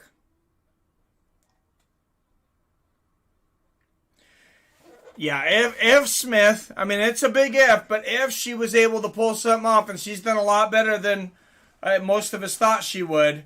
Nice body kick there from Smith, but a big 1-2 from Cyborg and a body kick. She would definitely shock the world.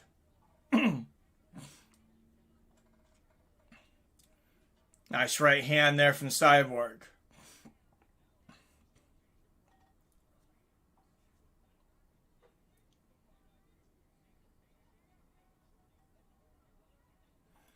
Good body kick there from Smith. Oh, nice low leg kick there from Cyborg and a 1-2 from Cris. Good straight jab there from Cyborg. Nice body kick from Leslie Smith. David Trevino says Cyborg is washed. I don't think so. Leslie needs to start checking those low kicks. Yeah, she does. Cyborg's going into modeling. This is her last fight. That's hilarious, David. All right, 2 minutes into the championship rounds. Don't forget the next Bellator, June 11th. Douglas Lima defending a hit. Oh, big right hand right in the middle of the face of Cyborg there from Leslie Smith. And Smith might be the fresher fighter. Nice 1-2 there from Cyborg. Go.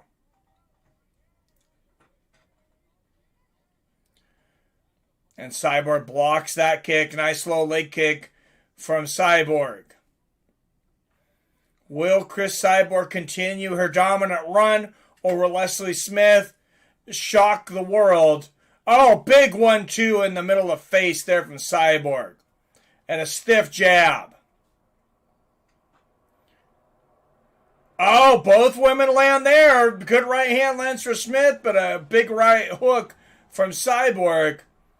And the good jab. Cyborg not used to taking a lot of punishment. Oh, and Cyborg catches that body kick of Smith. Takes her to the ground. Big right hand. Oh! And Cyborg just battering Smith now. Big right hook, and now Smith on the bicycle.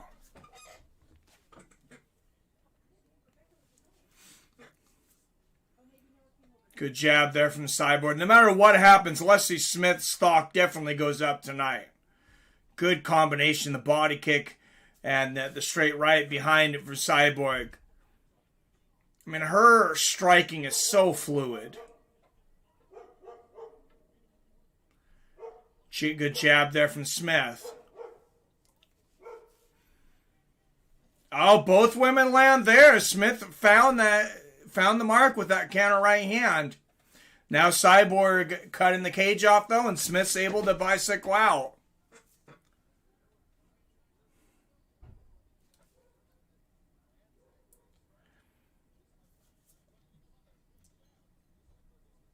How about swearing bullets instead of chaos? Oh, they need to play the song Skin of My Teeth from Megadeth. Yeah, Megadeth's damn good, man. Good jab inside calf kick. And the takedown here from the Cyborg, putting it all together tonight. Oh, and Cyborg sneaking past the guard of Leslie Smith. Trying to sneak past the guard. Oh, yep, right into side control here. And see, I like that Cyborg. It looked like she wasn't going to get the mount, and she was going to get caught in guard. Immediately settles for side control. Lands a nice elbow up top and a couple of good elbows to the body here. Oh, man.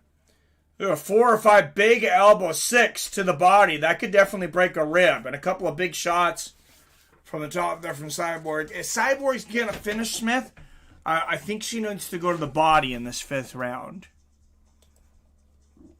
Cyborg's cardio is off the charts, so she's not even breathing hard.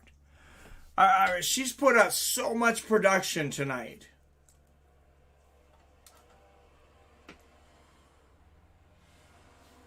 Damn, Shorty Pete, what's up? Smith needs Mckee in her corner to remind her she may never have this chance again. Kolchak, the F the world. 3 eyes, intensity, integrity, intelligence. I like that, Mike Nobles. What's up, Mike Nobles? 30, 40, 34, Cyborg. Give her another 10-8. Yeah, I agree. Inferiority, ingenuity, and insanity. Oh, Jesus. All right, guys.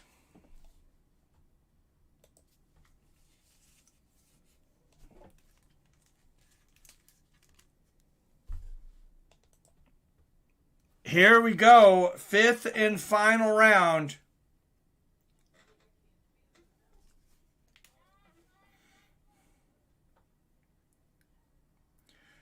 Nice body kick there from Smith. First time Smith seeing championship rounds here. Good jab there from Cyborg. Nice inside leg kick from Smith, and she catches a leg kick of Cyborg's. Nice right hand to the body there from Cyborg, though. And you can see Cris Cyborg landing a 50% mark tonight. Oh, nice left hook and a body kick from Cyborg. 124 of 248 strikes landed. That is ridiculous. Good jab from Cris.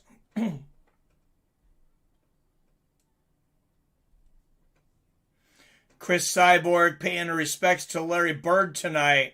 And, I mean, if she was a basketball player, the hoop is an ocean. Nice right hand to the body there from Cyborg. Right hand upstairs. Good jab and a body kick from Cyborg. Oh, the head kick there from Cris. And a big right hand from Cyborg.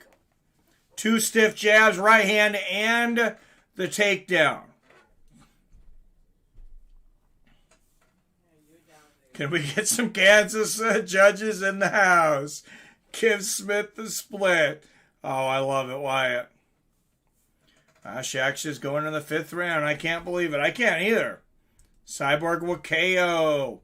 What's up, Nick Hill? That's old Kurt Angle's moto. Cyborg still got that head movement. Yep, Cyborg needs to fight Nunez again. Get that loss back. You know, she might be able to beat her. She is continually evolving. Nice shots there from Cyborg. Now moving to the side control. Oh, big hammer fist. She got her first submission ever in her last match. Nice knee to the body from Cyborg and a big body kick.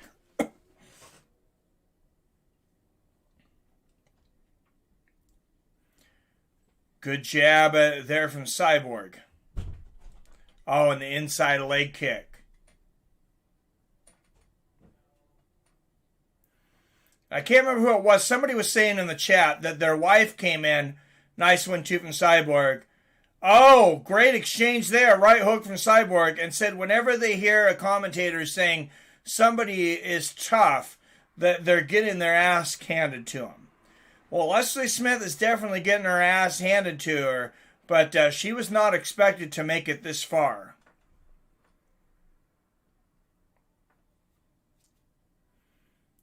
Oh, good jab. 2 jabs there from Cyborg and the inside leg kick. And Cyborg, she's smiling. Look how happy she looks. This is interesting. Nice inside leg kick there from Cris. And a right hand, nice 1-2 from Cris. It's like she's seen something. I'm not sure if she's seen something or there's just no place she'd rather be. It's like Disneyland for her. A couple of nice knees to the body there from Cris Cyborg. Smith needs to throw a head kick. Smith looks like somebody that I used to know.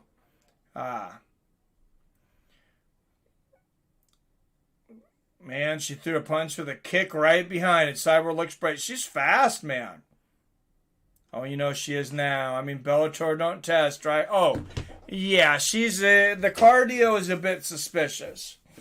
I mean, I'm going to give her the credit for it, but, man, nice jab and inside leg kick there from Cyborg. But, yeah, she doesn't look exactly natural right now.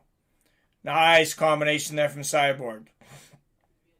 The thing I will say, though, is like, if Bellator wants to work that way, I mean, everybody's on an even playing field. Nice head kick from Smith. Right hand there from Cyborg. Good jab there from Cris. Oh, big 1-2 from Cris. And she floors Leslie Smith, looking to take her out in the final 30 seconds. Huge flurry of ground and pound. Cris Cyborg looking to put the icing on the cake. Big combination, big right hand here. Dan Margliata looking very closely. Big hammer fist. Cris Cyborg really trying to finish this. And with 10 seconds left, Cris Cyborg pulls the rug out from underneath Leslie Smith. She says, you thought I was going to let you go the distance. Got your hat, bitch.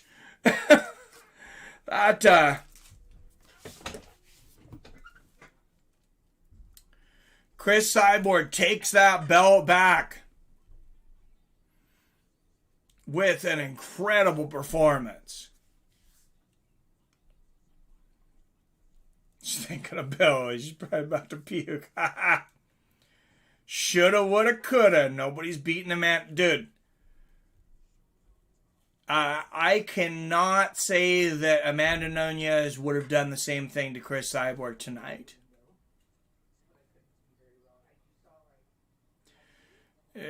She is definitely a better fighter, a more well-rounded fighter than she was when she fought Nunes the first time. And she knows what she's walking into. Arcade, Shevchenko beat her. What's up, Glob Glob? I thought Shevchenko beat her too.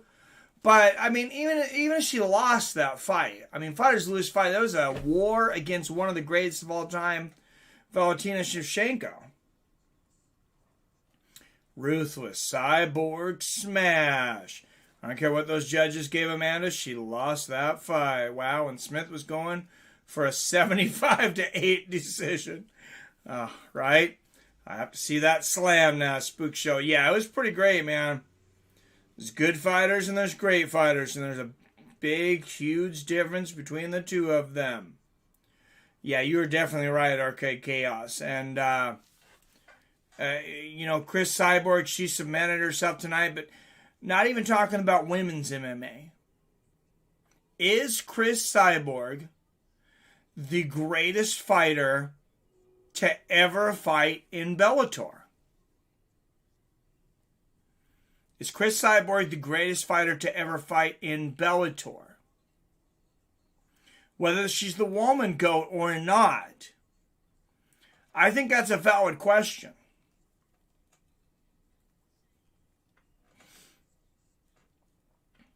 160 plus landed out of 350 strikes for Cyborg. Supposedly Cyborg, what's the best fighter in the world, right? Yeah, one time Fedor probably. Greg says Fedor is. No, she's not. Well, Prime Fedor was, and I'll give you that. But great Fedor never fought in Bellator. Yeah, I didn't even think of Fedor as a Bellator fighter, but he is coming back. He is coming back for at least one more fight. Scott Coker said he had a surprise for the venue. And Leslie Smith, I mean, she's smiling. She kind of looks like she's going to cry. But it's like, man, you think you're at least going to get a... Oh, and now the head's hanging. She has nothing to hang her head about, though. 4:51 in the fifth round. But, I mean, if you're Leslie Smith and you're thinking, man, I'm going to fight as hard as I can. If I don't win, at least I'm going to get the moral victory and go the distance. And, she ended up having to take that extra bit of damage, of course, there. And then, not even make it the distance. That's kind of heartbreaking. Smith only landed 35 strikes. Askren Bellator Goats meant 2-9. That's funny. If we only count fights in Bellator, then I say Pitbull. Well, that's true. If we count in general, it's Fedor overall. Nick Diaz is on fire during his Bellator run, too. Nick Diaz never fought in Bellator. He fought in Strikeforce. Strikeforce did not turn into Bellator. Strikeforce went away, sold out to the UFC. And then about a year later, Bjorn Rebney started Bellator. It was a tournament only. I mean, there was a few fights that weren't tournaments, but it was basically a tournament only organization. Started out on, it started out in some Spanish league, but then it went to MTV. But yeah, Strikeforce had already been on Showtime at that time.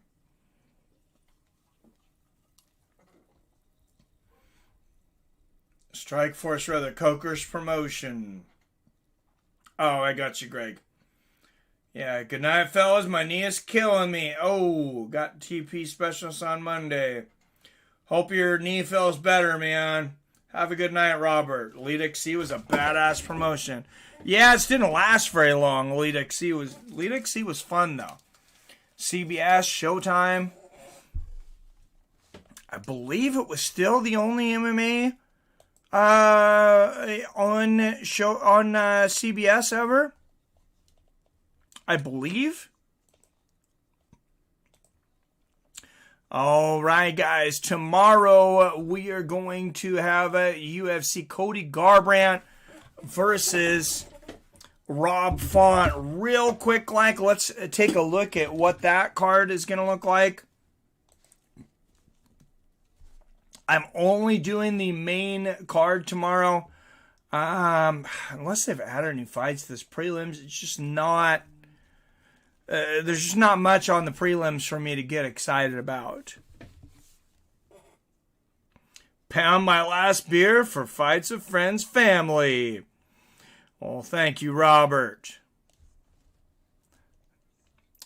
Have a good one, man. WEC #1. Sarcade Chaos. Get well, Rob. Yeah, WEC was good, man. I liked WEC. It's definitely fun. All right, guys, let's go to the Font versus Garbrandt fight card here.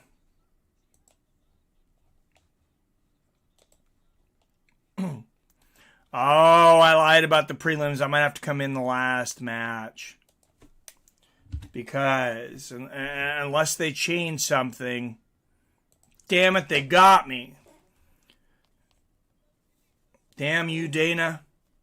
Sometimes they get you.